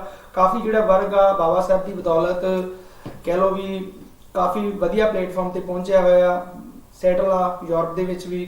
ਸੋ ਅੱਜ ਬਹੁਤ ਬਹੁਤ ਧੰਨਵਾਦ ਕਰਾਂ ਇੱਕ ਵਾਰ ਫਿਰ ਕਾਂਚੀ ਟੀਵੀ ਇਟਲੀ ਦਾ, ਜਿਨ੍ਹਾਂ ਨੇ ਇੰਨਾ ਵਧੀਆ ਜਿਹੜਾ ਨੈਟਵਰਕ ਬਣਾਇਆ। ਅਸੀਂ ਜਿਹੜੇ ਆਪਣੇ ਵਿਚਾਰ ਆ ਇਸ ਆਪਣੇ ਮੀਡੀਆ ਦੇ ਜ਼ਰੀਏ ਕਰ ਰਹੇ ਆ, ਆਪਣੀ ਵਾਰਤਾਲਾਪ ਆਪਣੇ ਸਮਾਜ ਨੂੰ ਅਵੇਅਰ ਕਰ ਰਹੇ ਆ। ਸੋ ਫਿਰ ਮੈਂ ਗੱਲ ਉੱਥੇ ਲੈ ਆਵਾਂ ਕਿ ਜਿਹੜਾ ਸਾਡਾ ਪੜ੍ਹਿਆ ਲਿਖਿਆ ਸਮਾਜ ਆ, ਸਾਡੇ ਰਹਿਬਰਾਂ ਦੀ ਬਾਣੀ ਦੇ ਵੱਲ ਕਿਉਂ ਨਹੀਂ ਉਹਨੂੰ ਲੈ ਕੇ ਜਾਂਦਾ। ਇੱਕ ਪੜ੍ਹੇ ਲਿਖੇ ਲੋਕ ਜਦੋਂ ਇੱਕ ਆਪਣੇ ਮਿਸ਼ਨ ਨੂੰ ਚੇਂਜ, ਇੱਕ ਕਹਿ ਲਓ ਵੀ ਮਿਸ਼ਨ ਜਾਂ ਰਵਿਦਾਸ ਮਹਾਰਾਜ ਜੀ ਦਾ ਮਿਸ਼ਨ, ਸਤਿਗੁਰੂ ਨਾਮਦੇਵ ਜੀ ਦਾ ਮਿਸ਼ਨ ਜਿਨ੍ਹਾਂ ਦਾ ਅਸੀਂ ਦਿਨ ਮਨਾ ਕੇ ਹਟਿਆ, ਕਬੀਰ ਜੀ ਦਾ ਮਿਸ਼ਨ, ਭਗਵਾਨ ਵਾਲਮੀਕੀ ਜੀ ਦਾ ਮਿਸ਼ਨ, ਡਾਕਟਰ ਭੀਮ ਰਾਓ ਅੰਬੇਡਕਰ ਜੀ ਦਾ ਮਿਸ਼ਨ ਨੂੰ ਛੱਡ ਕੇ ਹੋਰ ਜਿਹੜੇ ਮਿਸ਼ਨ ਚੱਲਦੇ ਪਏ ਆ ਉਹਨਾਂ ਦੇ ਵਿੱਚ ਅਫੜਾ ਦਫੜੀ ਮਚੀ ਹੋਈ ਹੈ। ਸਾਡੇ ਪੜ੍ਹੇ ਲਿਖੇ ਲੋਕ ਉਧਰ ਨੂੰ ਜਾ ਕੇ ਜ਼ਿਆਦਾ ਖੁਸ਼ ਆ, ਜਦਕਿ ਉਹਨਾਂ ਦੀ ਇੱਕ ਸਾਡੇ ਸਮਾਜ ਪ੍ਰਤੀ ਇੱਕ ਜ਼ਿੰਮੇਵਾਰੀ ਬਣਦੀ ਆ। ਬਿਲਕੁਲ। ਤੇ ਉਹਨਾਂ ਲਈ ਬਾਬਾ ਸਾਹਿਬ ਨੇ ਕੁਝ ਸੰਦੇਸ਼ ਦਿੱਤੇ ਆ ਆਪਣੀਆਂ ਪੁਸਤਕਾਂ ਦੇ ਵਿੱਚ ਕਿ ਉਹਨਾਂ ਨੂੰ ਬਾਬਾ ਸਾਹਿਬ ਨੇ ਮੈਸੇਜ ਦਿੱਤੇ ਸੀ। ਮੈਂ ਤੁਹਾਨੂੰ ਬੇਨਤੀ ਕਰਾਂ ਪਾਰਸ ਜੀ, ਤੁਸੀਂ ਸਾਲ ਬਾਅਦ ਸਾਡੇ ਕੋਲ ਆਉਂਦੇ ਜ਼ਰੂਰ ਇਸ ਬਾਰੇ ਵੀ ਜ਼ਰੂਰ ਚਾਨਣਾ ਪਾਓ ਕਿ ਜਿਹੜੇ ਅੰਬੇਡਕਰ ਸਾਹਿਬ ਹੋਏ ਆ ਉਹਨਾਂ ਨੇ ਸਾਡੇ ਜਿਹੜੇ ਪੜ੍ਹੇ ਲਿਖੇ ਲੋਕ ਆ ਉਹਨਾਂ ਨੂੰ ਦੂਸਰੇ ਸਾਡੇ ਗਰੀਬ ਵਰਗ ਦੇ ਲੋਕਾਂ ਲਈ ਕੰਮ ਕਰਨ ਲਈ ਜੋ ਮੈਸੇਜ ਦਿੱਤੇ ਆ ਉਹਨਾਂ ਤੇ ਵੀ ਨਾਲ ਹੀ ਚਾਨਣਾ ਪਾਓ, ਤਾਂ ਜੋ ਸਾਡੀ ਜਿਹੜੀ ਕਾਂਚੀ ਟੀਵੀ ਇਟਲੀ ਦੇ ਜਿੰਨੇ ਬੱਚੇ ਪ੍ਰੋਗਰਾਮ ਦੇਖ ਰਹੇ ਆ, ਮਾਤਾਵਾਂ ਪ੍ਰੋਗਰਾਮ ਦੇਖ ਰਹੀਆਂ, ਭੈਣਾਵਾਂ, ਸਾਡੇ ਵੀਰ, ਉਹਨਾਂ ਨੂੰ ਪਤਾ ਲੱਗੇ। ਸ਼ਾਇਦ ਹੋ ਸਕਦਾ ਵੀ ਕਾਫੀ ਲੋਕ ਜਿਹੜੇ ਆ ਬਾਬਾ ਸਾਹਿਬ ਬਾਰੇ ਨਾ ਜਾਣਦੇ ਹੋਣ ਜੀ, ਪੜ੍ਹੇ ਲਿਖੇ ਬੱਚੇ ਜਿਹੜੇ ਆ, ਨਿਊ ਜਨਰੇਸ਼ਨ ਆ। ਬਹੁਤ ਚੰਗੀ ਗੱਲ ਹੈ ਜੀ ਔਜਲਾ ਸਾਹਿਬ। ਪਹਿਲੀ ਤਾਂ ਗੱਲ, ਇੱਕ ਗੱਲ ਮੈਂ ਕਲੀਅਰ ਕਰ ਦਵਾਂ ਜੀ, ਜਿਹੜੇ ਤੁਸੀਂ ਪੜ੍ਹੇ ਲਿਖੇ ਦੀ ਗੱਲ ਕਰਦੇ ਆ, ਵਾਲਮੀਕੀ ਮਹਾਰਾਜ ਜੀ ਨੇ ਲਿਖਿਆ ਹੈ ਜੀ, ਪੜ੍ਹੇ ਲਿਖੇ ਹੋਣ ਦਾ ਮਤਲਬ ਸਮਝਦਾਰ ਨਹੀਂ ਹੁੰਦਾ। ਬਿਲਕੁਲ ਜੀ, ਸਹੀ ਗੱਲ ਹੈ। ਜੇ ਤੁਹਾਨੂੰ ਲੱਗਦਾ ਨਾ ਬੰਦਾ BA, MA, MPhil, MTech, BTech, PhD ਜੀ ਅਗਰ ਉਹਨੇ ਕੀਤੀ ਹੈ ਤੇ ਇਹਦਾ ਮਤਲਬ ਇਹ ਨਹੀਂ ਕਿ ਉਹ ਸਮਝਦਾਰ ਹੈ। ਬਿਲਕੁਲ ਜੀ, ਬਿਲਕੁਲ। ਪੜ੍ਹੇ ਲਿਖੇ ਹੋਣ ਦਾ ਸਮਝਦਾਰ ਦੇ ਨਾਲ ਕੋਈ ਲੈਣਾ ਦੇਣਾ ਨਹੀਂ। ਬਿਲਕੁਲ ਜੀ, ਡਿਫਰੈਂਸ ਹੈ ਜੀ। ਜਿਹੜੀ ਸੋਚ ਸਵੱਛ ਹੈ, ਜਿਹਦੀ ਮਾਨਸਿਕਤਾ ਐਨ ਦ੍ਰਿੜ ਹੈਗੀ ਆ ਜੀ, ਉਹ ਵਿਅਕਤੀ ਅਨਪੜ੍ਹ ਵੀ ਠੀਕ ਹੈ। ਬਹੁਤ ਸਾਰੇ ਲੋਕ ਮੈਂ ਤੁਹਾਨੂੰ ਇਦਾਂ ਦੇ ਮਿਲਾ ਸਕਦਾ ਹਾਂ ਜਿਹੜੇ ਇੱਕ ਦਿਨ ਵੀ ਸਕੂਲ ਨਹੀਂ ਗਏ, ਔਰ ਜਦੋਂ ਗੱਲ ਕਰਨਗੇ ਤੁਸੀਂ ਸੋਚ ਨਹੀਂ ਸਕਦੇ। ਬਿਲਕੁਲ ਜੀ, ਬਿਲਕੁਲ। ਉਹ ਐਸੀ ਗੱਲ ਕਰਨਗੇ ਤੁਹਾਡੇ ਕੋਲ ਨੌਲੇਜ ਨਹੀਂ ਹੋਊਗੀ ਉਹਨਾਂ। ਔਰ ਪੜ੍ਹੇ ਲਿਖੇ ਹੋਣ ਦਾ ਮਤਲਬ ਸਮਝਦਾਰ ਨਹੀਂ ਹੁੰਦਾ। ਜਿਹੜੇ ਤੁਸੀਂ ਪੜ੍ਹੇ ਲਿਖੇ ਲੋਕਾਂ ਦੀ ਗੱਲ ਕੀਤੀ ਹੈ, ਪਹਿਲੇ ਆਪਾਂ ਉਹ ਟੌਪਿਕ ਜਿਹੜਾ ਅੰਧ ਵਿਸ਼ਵਾਸ ਤੇ ਵੀਰ ਔਜਲਾ ਜੀ ਨੇ ਰੱਖਿਆ ਸੀ, ਤੇ ਉਹ ਤਾਂ ਤਕਰੀਬਨ ਤੁਹਾਨੂੰ ਪਤਾ ਬਹੁਤ ਤਰ੍ਹਾਂ ਦਾ ਅੰਧ ਵਿਸ਼ਵਾਸ ਹੈ ਕਿ ਕਿਸੇ ਨੂੰ ਕਹੀਏ ਤੁਹਾਡੇ ਬੱਚਾ ਨਹੀਂ ਹੁੰਦਾ, ਕਿਸੇ ਨੂੰ ਕਹੀਏ ਤੁਹਾਡੇ ਇਹ ਨਹੀਂ ਹੁੰਦਾ, ਤੁਹਾਡੇ ਉਹ ਨਹੀਂ ਹੁੰਦਾ। ਮਜਬੂਰੀ ਦੇ ਵਸ ਲੋਕ ਉਹਨਾਂ ਦੇ ਪਿੱਛੇ ਲੱਗਦੇ ਆ। ਉਹ ਚ ਕਸੂਰ ਉਹਨਾਂ ਦਾ ਨਹੀਂ ਹੈ ਲੋਕਾਂ ਦਾ ਜੀ, ਕਸੂਰ ਉਹਨਾਂ ਦਾ ਆ ਜੋ ਕਿਸੇ ਰੱਬ ਦੇ ਨਾਂ ਤੇ, ਅੱਲਾ, ਵਾਹਿਗੁਰੂ, ਗੋਡ, ਵਾਲਮੀਕੀ ਮਹਾਰਾਜ, ਰਵਿਦਾਸ ਮਹਾਰਾਜ, ਕਬੀਰ ਸਾਹਿਬ ਦੇ ਨਾਮ ਤੇ ਉਹਨਾਂ ਨੂੰ ਗੁੰਮਰਾਹ ਕਰ ਰਹੇ ਆ। ਜੀ ਜੀ ਜੀ। ਈਸ਼ਵਰ ਨੂੰ ਮੰਨਣਾ ਕੋਈ ਮਾੜੀ ਗੱਲ ਨਹੀਂ ਹੈ ਜੀ, ਤੁਸੀਂ ਕਿਸੇ ਨੂੰ ਵੀ ਮੰਨਦੇ ਹੋ, ਰੱਬ ਨੂੰ ਮੰਨਣਾ ਕੋਈ ਮਾੜੀ ਗੱਲ ਨਹੀਂ ਹੈ, ਪਰ ਰੱਬ ਦੇ ਨਾਂ ਤੇ ਪਖੰਡ ਕਰਨਾ ਮਾੜੀ ਗੱਲ ਆ। ਜਿਵੇਂ ਹੁਣ ਕੱਲ ਨੂੰ ਇੰਡੀਆ ਦੇ ਵਿੱਚ ਇੱਕ ਬੜੀ ਪ੍ਰਚਲਿਤ ਗੱਲ ਹੈ ਕਿ ਕੁੜੀਆਂ ਵੀ ਦਿੰਦੇ, ਕੁੜੀਆਂ, ਬਿਲਕੁਲ ਜੀ, ਬਿਲਕੁਲ ਜੀ, ਹੈਨਾ, ਕਿ ਮੁੰਡੇ ਹੁੰਦੇ ਆ ਜੀ ਕੁੜੀਆਂ ਦੇਣ ਦੇ ਨਾਲ। ਉਹਨਾਂ ਲੋਕਾਂ ਨੂੰ ਮੈਂ ਇੱਕ ਸਾਡੇ ਸਤਸੰਗ ਦੇ ਨਾਲ ਜੁੜੇ ਹੋਏ ਆਂਟੀ ਜੀ ਦਕੋਏ ਤੋਂ ਹੈਗੇ ਆ ਜੀ, ਉਹਨਾਂ ਨੇ 3 ਪੁੜੀਆਂ ਖਾਧੀਆਂ ਜੀ, 3 ਪੁੜੀਆਂ ਜੀ ਬੇਟਾ ਹੋਣ ਵਾਸਤੇ। ਤੇ ਉਹ 3 ਪੁੜੀਆਂ ਖਾਣ ਤੋਂ ਬਾਅਦ ਰਿਜ਼ਲਟ ਕਿ 3 ਹੀ ਪੁੜੀਆਂ ਹੋਈਆਂ ਜੀ। ਮਤਲਬ ਉਹ ਵੀ ਝੂਠ ਇੱਕ ਕਲੀਅਰ ਹੋ ਗਿਆ ਵੀ ਏਦਾਂ ਦਾ ਕੁਝ ਨਹੀਂ ਹੈਗਾ ਦੁਨੀਆ ਤੇ। ਈਸ਼ਵਰ ਜਿਹੜਾ ਨਾ ਤੁਹਾਡੇ ਮੁਤਾਬਿਕ, ਤੁਹਾਡੀ ਜ਼ਿੰਦਗੀ ਦੇ ਮੁਤਾਬਿਕ ਤੁਹਾਨੂੰ ਜੋ ਵੀ ਉਹਨੇ ਸੌਂਪਣਾ ਆ ਉਹ ਸੌਂਪ ਦਿੰਦਾ ਆ। ਉਹਦੇ ਵਿੱਚ ਕਿਸੇ ਵਿਸ਼ੇਸ਼ ਵਿਅਕਤੀ, ਵਿਸ਼ੇਸ਼ ਬਾਬੇ, ਮੰਨ ਲਓ ਕਿ ਇੱਕ ਬਾਬਾ ਮੇਰੇ ਵਰਗਾ ਲਾ ਲਓ ਜੀ, ਮੈਨੂੰ ਵੀ ਕਈ ਲੋਕ ਬਾਬਾ ਜੀ ਕਹਿ ਦਿੰਦੇ ਆ ਚਲੋ ਕਈਆਂ ਨੂੰ ਲੋਕੀ ਬਾਪੂ ਜੀ ਵੀ ਕਹਿੰਦੇ ਆ। ਬਿਲਕੁਲ ਜੀ, ਤੇ ਕਹਿਣ ਨੂੰ ਕੀ ਆ, ਕੁਝ ਵੀ ਕਹਿ ਸਕਦੇ ਆ ਜੀ ਜੀ ਜੀ। ਔਰ 20 ਔਰਤਾਂ, 20 ਭੈਣਾਂ ਇੱਕ ਬਾਬਾ ਜੀ ਦੇ ਕੋਲ ਗਈਆਂ ਜੀ ਜੀ ਜੀ। ਉਹਨਾਂ ਦਾ ਜਾ ਕੇ ਕਿਹਾ ਕਿ ਬਾਬਾ ਜੀ ਸਾਡੇ ਮੁੰਡਾ ਹੋਊਗਾ। ਬਿਲਕੁਲ ਜੀ। ਤੇ ਬਾਬਾ ਜੀ ਕੀ ਕਹਿਣਗੇ ਜੀ, ਮੁੰਡਾ ਹੀ ਹੋਊਗਾ, ਮੁੰਡਾ ਹੀ ਹੋਊਗਾ। ਹੁਣ ਕੁੜੀ ਕਹਿ ਕੇ ਕੁੱਟ ਖਾਣੀ ਹੈ, ਬਿਲਕੁਲ ਜੀ, ਮੁੰਡਾ ਹੀ ਕਹਿਣਾ ਪੈਣਾ ਜੀ ਜੀ। ਅਗਰ ਉਹ 20 ਦੇ ਵਿੱਚੋਂ 19 ਦੇ ਨਹੀਂ ਹੋਇਆ ਜੀ ਤੇ ਬਾਬਾ ਜੀ ਦੀ ਸ਼ਖਸੀਅਤ ਨੂੰ ਕੋਈ ਫਰਕ ਨਹੀਂ ਪੈਂਦਾ। ਬਿਲਕੁਲ ਜੀ। ਅਗਰ 20 ਚੋਂ ਕਿਤੇ ਇੱਕ ਦੇ ਵੀ ਹੋ ਗਿਆ ਨਾ ਤੇ ਬਾਬਾ ਜੀ ਦੀ ਬੱਲੇ ਬੱਲੇ, ਉਹਨੇ ਕਹਿਣਾ ਵੀ ਉੱਥੋਂ ਹੀ ਮਿਲਿਆ ਜੀ ਜੀ ਜੀ। ਇਹ ਸਿਰਫ ਮਾਨਸਿਕਤਾ ਸੈੱਟ ਹੋ ਗਈ। ਔਰ ਬਹੁਤ ਸਾਰੇ ਲੋਕ ਤੁਹਾਨੂੰ ਰੱਬ ਦੇ ਬਾਰੇ ਇਦਾਂ ਦੱਸਦੇ, ਰੱਬ ਇਦਾਂ ਕਰਦਾ। ਆ ਥੋੜੇ ਦਿਨ ਪਹਿਲੇ ਇੱਕ ਬਾਬਾ ਜੀ ਪ੍ਰਚਾਰ ਕਰ ਰਿਹਾ ਵੀ ਰੱਬ ਦਾ ਰਸਤਾ ਸਾਫ਼ ਕਰ ਲਓ ਕਹਿੰਦੇ ਜੀ। ਤੇ ਮੈਂ ਪ੍ਰੋਗਰਾਮ ਤੋਂ ਬਾਅਦ ਮੈਂ ਕਿਹਾ ਵੀ ਬਾਬਾ ਜੀ ਉੱਥੇ ਫਰੂਟੀਆਂ ਗਿਲਰੀਆਂ ਹੋਈਆਂ ਵੀ ਰੱਬ ਦੇ ਰਸਤੇ 'ਚ ਕਿਹੜਾ ਇਦਾਂ ਦਾ ਗੰਦ ਪਿਆ ਜੀ, ਤੁਸੀਂ ਦੇਖ ਕੇ ਆਏ ਵੀ ਰੱਬ ਦੇ ਰਸਤੇ 'ਚ ਕੀ ਪ੍ਰੋਬਲਮ ਹੈ। ਵੀ ਰੱਬ ਦਾ ਰਸਤਾ ਆਲਰੇਡੀ ਸਾਫ਼ ਹੈ। ਅਗਰ ਰੱਬ ਸਾਨੂੰ ਚਾਹੁੰਦਾ ਕਿਸੇ ਕੰਡੀਸ਼ਨ ਦੇ ਵਿੱਚ ਤਾਂ ਸਾਨੂੰ ਉਸੇ ਕੰਡੀਸ਼ਨ ਵਿੱਚ ਪੈਦਾ ਕਰ ਦਿੰਦਾ ਨਾ। ਬਿਲਕੁਲ ਜੀ, ਬਿਲਕੁਲ। ਇੱਥੇ ਗੁਰੂਆਂ ਦੀ ਜਿਹੜੀ ਬਾਣੀ ਆ, ਜਿਹੜੇ ਕਹਿ ਲੋ ਵੀ ਆਪਾਂ ਸਾਰਿਆਂ ਨੂੰ ਤਾਂ ਨਹੀਂ ਕਹਿ ਸਕਦੇ, ਇੱਕ ਸ਼ਲੋਕ ਆ, ਨਕਲੀ ਸਾਧੂ ਏਦਾਂ ਫਿਰਦੇ 4 ਡੰਗਰਾਂ ਦਾ ਫਿਰਦਾ ਵੱਗ, ਰੰਗ ਬਿਰੰਗੇ ਚੋਲੇ ਪਾਪਾ ਰਹੇ ਪਖੰਡੀ ਦੁਨੀਆ ਢੱਕ। ਪਰ ਜੀ ਇੱਥੇ ਇਹ ਵੀ ਵਿਚਾਰ ਆਉਂਦਾ ਵੀ ਜਿਹੜੇ ਚਲੋ ਸਾਰੇ ਪੰਜੇ ਉਂਗਲਾਂ ਇੱਕੋ ਜਿਹੀਆਂ ਨਹੀਂ ਹੁੰਦੀਆਂ। ਇੱਕੋ ਜਿਹੀਆਂ ਨਹੀਂ ਹੁੰਦੀਆਂ ਵੀ ਕਈ ਸੰਤ ਹੈਗੇ ਜਿਨ੍ਹਾਂ ਨੇ ਵੀ ਇਹੋ ਜਿਹਾ ਇੱਕ ਕੰਮ ਪਕੜਿਆ ਹੋਇਆ ਵਾ ਵੀ ਡੇਰਾਬਾਦ ਖੋਲਿਆ ਪਿਆ ਵੀ ਪੁੜੀਆਂ ਦੇਣੀਆਂ ਜਾਂ ਸੇਬ ਦੇਣੇ ਵੀ ਇਹਦੇ ਨਾਲ ਮੁੰਡੇ ਪੈਦਾ ਹੁੰਦੇ ਆ, ਵੀ ਇੱਕ ਸਮਾਜ ਨੂੰ ਗੁੰਮਰਾਹ ਕੀਤਾ ਜਾ ਰਿਹਾ। ਸੇਬ ਵਾਲੀ ਗੱਲ ਤੋਂ ਯਾਦ ਆ ਗਿਆ, ਇੱਕ ਦਿਨ satsang ਸੀਗਾ ਜਲੰਧਰ ਦੇ ਵਿੱਚ ਜੀ ਤੇ ਇੱਕ ਮਾਤਾ ਜੀ ਆਏ ਸਟੇਜ ਦੇ ਕੋਲ, ਬਾਰ-ਬਾਰ ਪਾਰਸ ਸਾਹਿਬ ਮਤਲਬ ਉਹ ਫਲ ਦੇ ਦਿਓ ਜੀ ਫਲ ਜੀ ਜੀ ਤੇ ਹੁਣ ਆਪਾਂ ਤੇ ਇਹਨਾਂ ਚੀਜ਼ਾਂ ਨੂੰ ਮੰਨਦੇ ਨਹੀਂ ਹੈਗੇ ਜੀ। ਜੀ ਤੇ ਜਦੋਂ ਉਹਨਾਂ ਨੂੰ ਮੈਂ ਕਿਹਾ ਵੀ ਚਲੋ, ਮੈਂ ਕਿਹਾ ਲੜਕੇ ਨੂੰ ਲੱਗ ਗਿਆ ਹਟੇ, ਉਹ ਮਾਤਾ ਜੀ ਹਟੇ ਹੀ ਨਹੀਂ ਕਹਿਣੋ ਹਨਾ। ਉਹਨਾਂ ਦਾ ਕਸੂਰ ਨਹੀਂ ਹੈ, ਉਹਨਾਂ ਦੀ ਸੋਚ ਇੱਕ ਸੈੱਟ ਕਰ ਦਿੱਤੀ ਹੋਈ ਕਿ ਆਹ ਫਲ ਲੈਣਾ ਹੁੰਦਾ satsang ਦੇ ਵਿੱਚ, ਉਹ ਇਹ ਫਲ ਦੇ ਨਾਲ ਕਿਰਪਾ ਹੋ ਜਾਂਦੀ ਆ। ਉਹਦਾ ਨਹੀਂ ਕਸੂਰ ਨਹੀਂ ਹੈਗਾ, ਉਹਦਾ ਮੈਂ ਕਸੂਰ ਕੱਢ ਵੀ ਨਹੀਂ ਸਕਦਾ ਕਿਉਂਕਿ ਉਹਨੂੰ ਕਿਸੇ ਨੇ ਦੱਸਿਆ ਹੋਇਆ। ਬਿਲਕੁਲ ਜੀ ਬਿਲਕੁਲ। ਔਰ ਉਹ ਬਾਰ-ਬਾਰ ਕਹਿਣ ਤੋਂ ਬਾਅਦ ਕੀ ਹੋਇਆ ਜੀ, ਤੇ ਮੇਰੇ ਨਾਲ ਕੁਝ ਲੜਕੇ ਸੀ, ਉਹਨਾਂ ਨੂੰ ਮੈਂ ਕਿਹਾ ਵੀ ਮਾਤਾ ਜੀ ਨੂੰ ਦੇ ਦਿਓ ਫਲ, ਮੈਂ ਕਿਹਾ ਇੱਥੋਂ ਚੱਕ ਕੇ ਭਵਨ ਦੇ ਵਿੱਚੋਂ। ਉਹ ਲੜਕੇ ਨੇ ਉੱਥੋਂ ਫਲ ਚੱਕ ਕੇ ਮਾਤਾ ਜੀ ਨੂੰ ਜਦੋਂ ਦਿੱਤੇ ਤੇ ਮਾਤਾ ਜੀ ਨੇ ਆ ਕੇ ਫਟਾਫਟ ਫਲ ਉੱਤੇ, ਮੈਂ ਨਹੀਂ ਆ ਨਹੀਂ ਕਹਿੰਦੇ ਲੈਣੇ। ਅੱਛਾ ਅੱਛਾ ਜੀ। ਤੇ ਮੈਂ ਕਿਹਾ ਵੀ ਮਾਤਾ ਜੀ ਕੀ ਹੋਇਆ, ਅਖੇ ਲੀਚੀਆਂ ਦੇਤੀਆਂ ਜੀ। ਤੇ ਮੈਂ ਕਿਹਾ ਮਾਤਾ ਜੀ ਫਲ ਹੀ ਹੈ ਵੀ ਜੀ। ਨਹੀਂ ਨਹੀਂ ਨਹੀਂ, ਲੀਚੀ ਨਾ ਦਿਓ, ਜਾਂ ਤਾਂ ਸੇਬ ਦਿਓ ਜਾਂ ਸੰਤਰਾ ਦਿਓ ਜਾਂ ਅਮਰੂਦ ਦਿਓ ਜਾਂ ਕੇਲਾ ਦਿਓ ਜੀ। ਤੇ ਮੈਂ ਕਿਹਾ ਵੀ ਕੀ ਹੋਇਆ ਮਾਤਾ ਜੀ, ਵੀ ਇਹਨੂੰ ਕੀ ਪ੍ਰੋਬਲਮ ਹੈ? ਨਹੀਂ ਨਹੀਂ, ਲੀਚੀ ਦਾ ਮਤਲਬ ਕੁੜੀ, ਸੇਬ ਦਾ ਮਤਲਬ ਮੁੰਡਾ। ਤੇ ਹੁਣ ਮੈਨੂੰ ਹਾਸਾ ਵੀ ਆਵੇ ਤੇ ਫਿਰ ਮੈਂ ਸੋਚਾਂ ਵੀ ਇਹ ਮਾਤਾ ਕਿੰਨੀ ਭੋਲੀ ਹੈਗੀ ਦੱਸ ਜੀ, ਵੀ ਇਹ ਲੀਚੀ ਦੇ ਦਿੱਤੀ ਤਾਂ ਬੇਟੀ ਹੋ ਜਾਣੀ ਹੈ ਤੇ ਸੇਬ ਦੇ ਦਿੱਤਾ ਤੇ ਮੁੰਡਾ ਹੋ ਜਾਣਾ ਹੈ। ਇੱਥੇ ਲਿਖਦੇ ਹੈ ਵਾਲਮੀਕੀ ਮਹਾਰਾਜ, ਕਿਸੇ ਦੀ ਝੋਲੀ ਦੇ ਵਿੱਚ ਅੱਜ ਦੇ ਟਾਈਮ ਦੇ ਹਿਸਾਬ ਨਾਲ ਵੱਡੀ ਅਮਾਉਂਟ ਦੀ ਗੱਲ ਕਰੂੰਗਾ, ਉਹਨਾਂ ਨੇ ਕਿਸੇ ਹੋਰ ਤਰੀਕੇ ਨਾਲ ਲਿਖਿਆ। ਬਿਲਕੁਲ ਜੀ। 50,000 ਰੁਪਏ ਕਿਲੋ ਵਾਲਾ ਵੀ ਸੇਬ ਕਿਸੇ ਦੀ ਝੋਲੀ ਚ ਪਾ ਦੋ ਜੀ, ਫਲ ਤਾਂ ਉਦੋਂ ਹੀ ਮਿਲਣਾ ਜਦੋਂ ਈਸ਼ਵਰ ਦੀ ਮਰਜ਼ੀ ਹੋਈ। ਕਿਸੇ ਦੇ ਸੇਬ ਪਾਣਨਾ ਜਾਂ ਅਮਰੂਦ ਦੇਣ ਨਾਲ ਨਹੀਂ ਫਲ ਮਿਲਣਾ। ਅੱਛਾ ਜੀ, ਪਰ ਜੀ ਇੱਕ ਸਵਾਲ ਹੋਰ ਆ, ਇਹ ਪ੍ਰਸ਼ਾਦ ਦੇ ਨਾਲ ਰਿਲੇਟਡ ਆ। ਜਿੱਦਾਂ ਆਪਾਂ ਗੱਲ ਪਹਿਲਾਂ ਕਰਦੇ ਹਾਂ ਕਿ ਫਲ ਦੇਣ ਦੇ ਨਾਲ ਮੁੰਡੇ ਪੈਦਾ ਹੁੰਦੇ ਆ, ਪੁੜੀਆਂ ਦੀ ਤੁਸੀਂ ਗੱਲ ਕੀਤੀ ਪਹਿਲਾਂ ਵੀ, ਪੁੜੀਆਂ ਦੇਣ ਦੇ ਨਾਲ ਮੈਂ ਤੁਹਾਨੂੰ ਬੇਨਤੀ ਕਰੂੰਗਾ ਵੀ ਜਿਹੜਾ ਪ੍ਰਸ਼ਾਦ ਦੀ ਗੱਲ ਕੀਤੀ ਜਾ ਰਹੀ ਆ, ਵੀ ਪਹਿਲਾਂ ਤੇ ਸਾਧ ਸੰਗਤ ਨੂੰ ਇਹ ਦੱਸੋ ਵੀ ਪ੍ਰਸ਼ਾਦ ਦਾ ਮੀਨਿੰਗ ਕੀ ਹੈ ਅਸਲ ਦੇ ਵਿੱਚ। ਲੋਕਾਂ ਨੇ ਪ੍ਰਸ਼ਾਦ ਨੂੰ ਵੀ ਇੱਕ ਅੰਧ ਵਿਸ਼ਵਾਸ ਦੇ ਨਾਲ ਜੋੜ ਲਿਆ, ਇੱਕ ਉਹਨੂੰ ਇੱਕ ਇਹੋ ਜਿਹਾ ਸ਼ਬਦ ਬਣਾ ਦਿੱਤਾ ਕਿ ਉਥੋਂ ਬਾਬਾ ਜੀ ਡੇਰੇ ਤੋਂ ਇਦਾਂ ਪ੍ਰਸ਼ਾਦ ਮਿਲਦਾ ਹੈ, ਮੁੰਡੇ ਪੈਦਾ ਹੁੰਦੇ ਆ। ਤੁਸੀਂ ਤਾਂ ਪਹਿਲਾਂ ਪ੍ਰਸ਼ਾਦ ਬਾਰੇ ਦੱਸੋ ਵੀ ਪ੍ਰਸ਼ਾਦ ਦਾ ਅਸਲ ਦੇ ਵਿੱਚ ਮੀਨਿੰਗ ਕੀ ਹੈ, ਉਹ ਕਿਉਂ ਦਿੱਤਾ ਜਾਂਦਾ ਹੈ? ਪ੍ਰਸਾਦ ਮਤਲਬ, ਪ੍ਰਸਾਦ ਇੱਕ ਧਾਰਮਿਕ ਸ਼ਬਦ ਹੈ ਜੀ। ਪ੍ਰਸਾਦ ਪ੍ਰਭੂ ਕੇ ਸਾਖਸ਼ਾਤ ਦਰਸ਼ਨ ਜੀ, ਵੀ ਪ੍ਰਭੂ ਨੂੰ ਮੰਨਣਾ ਔਰ ਇਹ ਮੰਨਣਾ ਕਿ ਪ੍ਰਭੂ ਦੇ ਚਰਨਾਂ 'ਚੋਂ ਸਾਨੂੰ ਇਹ ਚੀਜ਼ ਪ੍ਰਾਪਤ ਹੋਈ ਹੈ, ਇਹ ਪ੍ਰਸਾਦ ਹੈ ਜੀ। ਪ੍ਰਸਾਦ ਇੱਕ ਏਦਾਂ ਦੀ ਚੀਜ਼ ਹੈ, ਅਗਰ ਤੁਸੀਂ 10 ਕਿਲੋ ਬਰਫੀ ਲੈ ਕੇ ਦਿਓਗੇ ਨਾ ਕਿਸੇ ਨੂੰ, ਤੁਸੀਂ ਕਹਿੰਦਾ ਮੈਂ 10 ਕਿਲੋ ਲੈ ਕੇ ਦਿੱਤੀ, 400 ਰੁਪਏ ਕਿਲੋ ਬਰਫੀ ਸੀ, ਪਰ ਉਹੀ ਚੀਜ਼ ਤੁਸੀਂ ਮੰਦਿਰ ਵਿੱਚ, ਗੁਰਦੁਆਰੇ ਵਿੱਚ, ਮਸਜਿਦ ਵਿੱਚ ਰੱਖ ਕੇ ਲੋਕਾਂ ਨੂੰ ਵੰਡ ਦਿੱਤੀ ਤਾਂ ਉਹ ਪ੍ਰਸਾਦ ਬਣ ਜਾਂਦੀ ਹੈ। ਉੱਥੇ ਤੁਹਾਡਾ ਜਿਹੜਾ ਹੰਕਾਰ ਹੈ ਨਾ, ਉਹਨੇ ਤੁਹਾਡਾ ਹੰਕਾਰ ਨਸ਼ਟ ਕਰ ਦੇਣਾ। ਜਿਹੜਾ ਤੁਸੀਂ ਕਹਿਣਾ ਸੀ 400 ਰੁਪਏ ਦੀ ਲਿਆਇਆ ਸੀ ਮੈਂ ਕਿਲੋ, ਮੈਂ 500 ਦੀ ਕਿਲੋ ਲਿਆਇਆ ਸੀ, ਪ੍ਰਸਾਦ ਦੇ ਨਾਮ ਤੇ ਇੱਕ ਤਾਂ ਉਹ ਤੁਹਾਡਾ ਹੰਕਾਰ ਨਸ਼ਟ ਹੋ ਗਿਆ ਜੀ। ਔਰ ਬਹੁਤ ਸਾਰੇ ਲੋਕ ਦੇਖੋ ਪ੍ਰਸਾਦ ਨਹੀਂ ਖਾਂਦੇ ਪਰ ਮਟਰ ਪਨੀਰ ਖਾ ਲੈਂਦੇ ਆ ਜੀ ਜੀ। ਇਹ ਵੀ ਇੱਕ ਦੇਖੋ ਅੰਧ ਵਿਸ਼ਵਾਸ ਦੀ ਗੱਲ ਕਰਦੇ, ਮਟਰ ਪਨੀਰ ਖਾ ਲੈਂਦੇ ਆ, ਕਿੰਨੇ ਤਰ੍ਹਾਂ ਔਰ ਪਕੌੜੇ ਵੀ ਖਾ ਲੈਂਦੇ ਆ ਦੱਸੋ ਜੀ। ਔਰ ਕੁਝ ਲੋਕ ਪ੍ਰਸਾਦ ਨਹੀਂ ਖਾਂਦੇ ਤੇ ਉਹ ਨਾ ਪੂੜੀਆਂ ਛੋਲੇ ਵੀ ਖਾ ਲੈਂਦੇ ਆ, ਕੜਾਹ ਵੀ ਉਹ ਵੀ ਖਾ ਲੈਂਦੇ ਆ, ਚਣੇ ਵੀ ਖਾ ਲੈਂਦੇ ਆ, ਸਲਾਦ ਵੀ ਖਾ ਲੈਂਦੇ ਆ, ਰੁਮਾਲੀ ਰੋਟੀ ਵੀ ਖਾ ਲੈਂਦੇ ਆ। ਬਿਲਕੁਲ ਜੀ ਬਿਲਕੁਲ। ਉਹ ਸਿਰਫ ਮਾਨਸਿਕਤਾ ਹੋ ਗਈ। ਘਰੇ ਬਣਾਇਆ ਤੇ ਕੜਾਹ ਹੁੰਦਾ, ਮੰਦਿਰ ਚੋਂ ਮਿਲਿਆ ਤੇ ਪ੍ਰਸ਼ਾਦ ਹੁੰਦਾ। ਪ੍ਰਸ਼ਾਦ ਨੂੰ ਤੁਸੀਂ ਮੰਦਿਰ 'ਚ ਰੱਖ ਲਓ, ਗੁਰਦੁਆਰੇ ਰੱਖ ਲਓ, ਮਸਜਿਦ ਰੱਖ ਲਓ, ਉਹਨੇ ਕੜਾਹ ਹੀ ਰਹਿਣਾ ਹੈ। ਬਿਲਕੁਲ। ਚਾਵਲਾਂ ਨੂੰ ਤੁਸੀਂ ਜਿੱਥੇ, ਇਹ ਮੈਂ ਡਿਟੇਲ 'ਚ ਬੋਲ ਚੁੱਕਾ ਪਹਿਲੇ ਵੀਡੀਓ ਦੇ ਵਿੱਚ, ਤੁਸੀਂ ਸੁਣ ਲਿਓ। ਉਹਦੇ ਤੇ ਐਦਾਂ ਦਾ ਕੁਝ ਨਹੀਂ ਹੈਗਾ ਕਿ ਰਵਿਦਾਸ ਮਹਾਰਾਜ ਦੇ ਮੋਹਰੇ ਰੱਖ ਦਿੱਤੇ ਸੇਬ ਤੇ ਉਹਨਾਂ ਨੇ ਦੰਦੀ ਵੜ ਦਿੱਤੀ। ਬਿਲਕੁਲ ਜੀ। ਜਾਂ ਵਾਲਮੀਕੀ ਮਹਾਰਾਜ ਦੇ ਮੋਹਰੇ ਰੱਖ ਦਿੱਤੇ ਸੇਬ ਨੇ ਸੇਬ ਹੀ ਰਹਿਣਾ। ਉਹਨੂੰ ਚਾਹੇ ਮੰਦਿਰ 'ਚ ਰੱਖ ਲਓ, ਚਾਹੇ ਗੁਰਦੁਆਰੇ 'ਚ ਰੱਖ ਲਓ, ਚਾਹੇ ਮਸਜਿਦ 'ਚ ਰੱਖ ਲਓ, ਉਹਨੂੰ ਸੇਬ ਸਮਝ ਕੇ ਖਾ ਲਿਆ ਕਰੋ। ਬਾਕੀ ਜਿਹੜੇ ਤੁਸੀਂ ਪੜ੍ਹੇ ਲਿਖੇ ਲੋਕਾਂ ਨੂੰ ਜਿਹੜਾ ਮੈਸੇਜ ਸੀਗਾ ਬਾਬਾ ਸਾਹਿਬ ਜੀ ਦਾ ਜੀ, ਅੰਬੇਡਕਰ ਸਾਹਿਬ ਜੀ ਦਾ ਇੱਕ ਫਰਮਾਨ ਸੀਗਾ ਜੀ, ਪੇ ਬੈਕ ਟੂ ਸੋਸਾਇਟੀ ਜੀ, ਪੇ ਬੈਕ ਟੂ ਸੋਸਾਇਟੀ। ਇਹਦਾ ਮਤਲਬ ਇਹ ਨਹੀਂ ਸੀਗਾ ਕਿ ਪੇ ਦਾ ਮਤਲਬ ਪੈਸੇ ਹੀ ਨਹੀਂ ਹੁੰਦਾ। ਜੇ ਸਾਨੂੰ ਲੱਗਦਾ ਨਾ ਪੈਸੇ ਹੀ ਹੁੰਦਾ ਆ, ਪੇ ਦਾ ਮਤਲਬ ਯੋਗਦਾਨ। ਤੁਸੀਂ ਜਿਹੜਾ, ਜਦੋਂ ਤੁਸੀਂ, ਬਾਬਾ ਸਾਹਿਬ ਨੇ ਲਿਖਿਆ ਸੀ, ਜਦੋਂ ਤੁਸੀਂ ਸક્ષਮ ਹੋ ਜਾਓਗੇ, ਕਾਬਿਲ ਹੋ ਜਾਓਗੇ, ਤੁਹਾਡੇ ਅੰਦਰ ਕਾਬਲੀਅਤ ਆ ਜਾਊਗੀ, ਉਸ ਟਾਈਮ ਤੁਹਾਡੀ ਰਿਸਪੌਂਸਿਬਿਲਟੀ ਬਣਦੀ ਹੈ ਕਿ ਜਿਹੜੇ ਪਿੱਛੇ ਜ਼ਰੂਰਤਮੰਦ ਲੋਕ ਹੈ ਤੁਸੀਂ ਉਹਨਾਂ ਨੂੰ ਸਪੋਰਟ ਕਰੋ, ਉਹਨਾਂ ਦੀ ਬਾਹ ਫੜੋ, ਉਹਨਾਂ ਦਾ ਸਹਿਯੋਗ ਕਰੋ। ਬਿਲਕੁਲ ਜੀ। ਪੇ ਬੈਕ ਟੂ ਸੋਸਾਇਟੀ।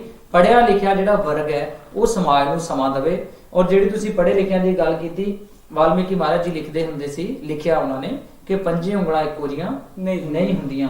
ਹਜ਼ਾਰਾਂ ਹੀ ਪੜ੍ਹੇ ਲਿਖੇ ਲੋਕ ਇਦਾਂ ਦੇ ਤੁਹਾਨੂੰ ਆਪਾਂ ਦਿਖਾ ਸਕਦੇ ਹਾਂ ਜਿਹੜੇ ਅੱਜ ਵਾਲਮੀਕੀ ਮਹਾਰਾਜ, ਰਵਿਦਾਸ ਮਹਾਰਾਜ, ਕਬੀਰ ਸਾਹਿਬ, ਫਰੀਦ ਸਾਹਿਬ ਔਰ ਬਾਬਾ ਸਾਹਿਬ ਅੰਬੇਡਕਰ ਜੀ ਦੇ ਮਕਸਦ ਤੇ ਉਹਨਾਂ ਦੇ ਕਹੇ ਤੇ ਕੰਮ ਕਰਦੇ ਆ। ਹਜ਼ਾਰਾਂ ਹੀ ਆ, ਹਜ਼ਾਰਾਂ ਕੀ ਲੱਖਾਂ ਹੀ ਲੋਕ ਇਦਾਂ ਦੇ ਆ ਵੀ ਹਰ ਪੜ੍ਹਿਆ ਲਿਖਿਆ ਬੰਦਾ ਉਦਾਂ ਦਾ ਨਹੀਂ ਹੈਗਾ ਜਿੱਦਾਂ ਦਾ ਆਪਾਂ ਫੇਸ ਬਣਾਇਆ ਹੋਇਆ ਜਾਂ ਸੋਚਿਆ ਹੋਇਆ, ਮੈਂਟੈਲਿਟੀ ਸੈੱਟ ਕੀਤੀ। ਇੱਕ ਵਾਰ ਤੋਂ ਫਿਰ ਆਪਾਂ ਧੰਨਵਾਦ ਕਰ ਦਈਏ ਕਾਂਚੀ ਟੀਵੀ ਇਟਲੀ ਦੀ ਪੂਰੀ ਟੀਮ ਦਾ ਜੀ। ਸੋ ਬਹੁਤ ਬਹੁਤ ਧੰਨਵਾਦ ਆ ਇਹਨਾਂ ਦਾ ਵੀ ਇਹਨਾਂ ਦੀ ਉਸ ਪਰਸਨ ਦੇ ਵਿੱਚ, ਇਹਨਾਂ ਦੀ ਉਹਨਾਂ ਵਿਅਕਤੀਆਂ ਦੇ ਵਿੱਚ, ਵਿਸ਼ੇਸ਼ ਵਿਅਕਤੀਆਂ ਦੇ ਵਿੱਚ ਗਿਣਤੀ ਹੁੰਦੀ ਹੈ ਜਿਹੜੇ ਸਮਾਜ ਲਈ ਕੰਮ ਕਰ ਰਹੇ ਆ ਜੀ। ਸੋ ਬਹੁਤ ਬਹੁਤ ਧੰਨਵਾਦ ਕਾਂਚੀ ਟੀਵੀ ਦੇਖ ਰਹੀ ਪੂਰੀ ਹੀ ਸੰਗਤ ਦਾ। ਸੋ ਮੈਂ ਬੇਨਤੀ ਕਰਦੇ ਮੈਂ ਸਾਰੀ ਸੰਗਤ ਨੂੰ, ਆਪਾਂ ਸਮੇਂ ਕੱਢ ਕੇ ਇਸ ਚੈਨਲ ਨੂੰ ਦੇਖਦੇ ਜ਼ਰੂਰ ਆ, ਪਰ ਆਪਾਂ ਇਸ ਕਾਂਚੀ ਟੀਵੀ ਨੂੰ ਸਪੋਰਟ ਵੀ ਜ਼ਰੂਰ ਕਰਨੀ ਆ, ਕਿਉਂਕਿ ਸਾਡੇ ਜਿੰਨੇ ਵੀ ਵੀਰ ਆ ਜਾਂ ਜਿੰਨਾ ਵੀ ਸਾਡਾ ਮੀਡੀਆ ਇਹਨੂੰ ਚਲਾ ਰਿਹਾ ਆ, ਸੋ ਸਾਰੇ ਵੀ ਬੜੇ ਹੀ ਸਤਿਕਾਰਯੋਗ ਆ, ਆਪਣਾ ਸਮੇਂ ਦਿੰਦੇ ਆ ਇਸ ਰਿਕਾਰਡਿੰਗ ਕਰਨ ਨੂੰ ਜਾਂ ਮਤਲਬ ਕਿ ਇਸ ਨੂੰ ਚਲਾਉਣ ਦੇ ਲਈ।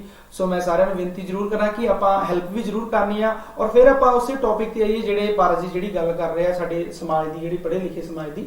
ਸੋ ਕਾਂਚੀ ਟੀਵੀ ਵਾਸਤੇ ਵੀਰ ਔਜਲਾ ਜੀ ਨੇ ਅਪੀਲ ਕੀਤੀ ਵੀ ਸਾਡੇ ਵੱਲੋਂ ਵੀ ਸੰਗਤ ਦੇ ਚਰਨਾਂ 'ਚ ਬੇਨਤੀ ਹੈ, ਅੱਜ ਤੁਹਾਡਾ ਆਪਣਾ ਇੱਕ ਪਲੇਟਫਾਰਮ ਹੈ, ਆਪਣਾ ਇੱਕ ਚੈਨਲ ਹੈ ਜਿਹਨੂੰ ਤੁਸੀਂ ਆਪਣਾ ਕਹਿ ਸਕਦੇ ਹੋ, ਜਿਹਨੇ ਤੁਹਾਡੀ ਆਵਾਜ਼ ਨੂੰ ਦੁਨੀਆ ਦੇ ਕੋਨੇ-ਕੋਨੇ ਤੱਕ ਪਹੁੰਚਾਉਣਾ। ਸਾਡਾ ਆਪਣਾ ਚੈਨਲ ਕਾਂਚੀ ਟੀਵੀ ਤੋਂ ਕਾਂਚੀ ਟੀਵੀ ਨੂੰ ਸਪੋਰਟ ਕਰੋ। ਔਰ ਮੈਂ ਦੇਖਿਆ ਸਪੈਸ਼ਲੀ ਇੱਥੇ ਇਟਲੀ ਦੇ ਅੰਦਰ ਔਰ ਜਿਹੜੇ ਇਹ ਟੀਮ ਦੇ ਵਰਕਰ ਨੇ, ਔਰ ਇਹ ਸਿਰਫ ਆਉਣ ਜਾਣ ਦੇ ਖਰਚੇ ਤੇ, ਆਉਣ ਜਾਣ ਦਾ ਖਰਚਾ ਜਿਹਦਾ ਇਟਲੀ ਤੋਂ ਵਿਆਨਾ ਜਾਣਾ, ਜਰਮਨੀ ਜਾਣਾ, ਪੈਰਿਸ ਜਾਣਾ, ਸਪੇਨ ਜਾਣਾ, ਯੂਰਪ ਦੀ ਕਿਸੇ ਵੀ ਕੰਟਰੀ ਜਾਂ ਇੰਗਲੈਂਡ ਜਾਣਾ, ਔਰ ਇਹ ਜਿਹੜੇ ਵੀਰ ਨੇ ਸਿਰਫ ਆਉਣ ਜਾਣ ਦੇ ਖਰਚੇ ਤੇ ਦੇਖੋ ਸੀਮਿਤ ਹੋ ਕੇ, ਆਪਣੇ ਕੰਮ ਛੱਡ ਕੇ, ਬੱਚਿਆਂ ਨੂੰ ਛੱਡ ਕੇ ਤੇ ਆਪਣੇ ਪਰਿਵਾਰ ਨੂੰ ਛੱਡ ਕੇ ਉਹ ਪੂਰਾ ਜਿਹੜਾ ਰਿਕਾਰਡ ਕਰਦੇ ਆ ਪ੍ਰੋਗਰਾਮ, ਉਸ ਤੋਂ ਬਾਅਦ ਤੁਹਾਡੇ ਸਾਹਮਣੇ ਟੈਲੀਕਾਸਟ ਕਰਦੇ। ਇਹ ਬਹੁਤ ਵੱਡੀ ਪੇ ਬੈਕ ਟੂ ਸੁਸਾਇਟੀ ਇਹਨੂੰ ਕਹਿੰਦੇ ਆ। ਬਿਲਕੁਲ ਜੀ, ਬਿਲਕੁਲ।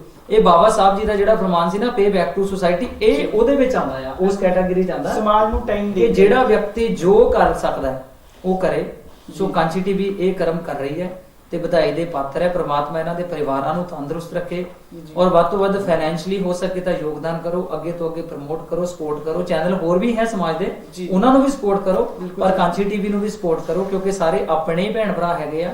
ਇਹਨਾਂ ਚੈਨਲਾਂ ਨੂੰ ਆਪਾਂ ਹੀ ਸਪੋਰਟ ਕਰਨਾ ਔਰ ਆਪਾਂ ਹੀ ਇਹਨਾਂ ਨੂੰ ਵੱਧ ਤੋਂ ਵੱਧ ਸਬਸਕ੍ਰਾਈਬ ਕਰਨਾ ਹੈਗਾ ਔਰ ਇਹਨਾਂ ਦਾ ਜਿਹੜਾ ਮੈਸੇਜ ਹੈ ਉਹ ਘਰ ਘਰ ਤੱਕ ਪਹੁੰਚਾਓ। ਇਹਨੂੰ ਸਪੋਰਟ ਕਰੋ, ਜਿੰਨੀ ਸਾਡੇ ਕੋਲ ਹੋਊਗੀ ਅਸੀਂ ਸੰਗਤ ਦੇ ਵਿੱਚ ਜ਼ਰੂਰ ਮੈਸੇਜ ਲੈ ਕੇ ਜਾਵਾਂਗੇ ਕਿ ਕਾਂਚੀ ਟੀਵੀ ਆਪਣਾ ਚੈਨਲ, ਕੋਈ ਚੀਜ਼ ਇਦਾਂ ਦੀ ਹੈ ਜਿਹਨੂੰ ਅਸੀਂ ਆਪਣਾ ਕਹਿ ਸਕਦੇ ਹਾਂ। ਸੋ ਬਹੁਤ ਬਹੁਤ ਧੰਨਵਾਦ ਕਾਂਚੀ ਟੀਵੀ ਦੀ ਸਾਰੀ ਪ੍ਰੋਡਕਸ਼ਨ ਦਾ। ਸੋ ਬਾਕੀ ਜਿਹੜੇ ਤੁਸੀਂ ਪੜ੍ਹੇ ਲਿਖੇ ਲੋਕਾਂ ਦੀ ਗੱਲ ਕੀਤੀ ਸੀ, ਪੜ੍ਹੇ ਲਿਖੇ ਲੋਕ ਪੰਜੇ ਉਂਗਲਾਂ ਇੱਕੋ ਜਿਹੀਆਂ ਨਹੀਂ ਹੈਗੀਆਂ। ਬਹੁਤ ਸਾਰੇ ਲੋਕ ਇਦਾਂ ਦੇ ਆ ਜਿਹੜੇ ਗਰਾਊਂਡ ਲੈਵਲ ਤੇ ਜੁੜੇ ਹੋਏ ਆ, ਬਾਬਾ ਸਾਹਿਬ ਤੇ ਕੰਮ ਕਰ ਰਹੇ ਆ, ਵਾਲਮੀਕੀ ਮਹਾਰਾਜ, ਰਵਿਦਾਸ ਮਹਾਰਾਜ ਤੇ ਕੰਮ ਕਰ ਰਹੇ ਆ।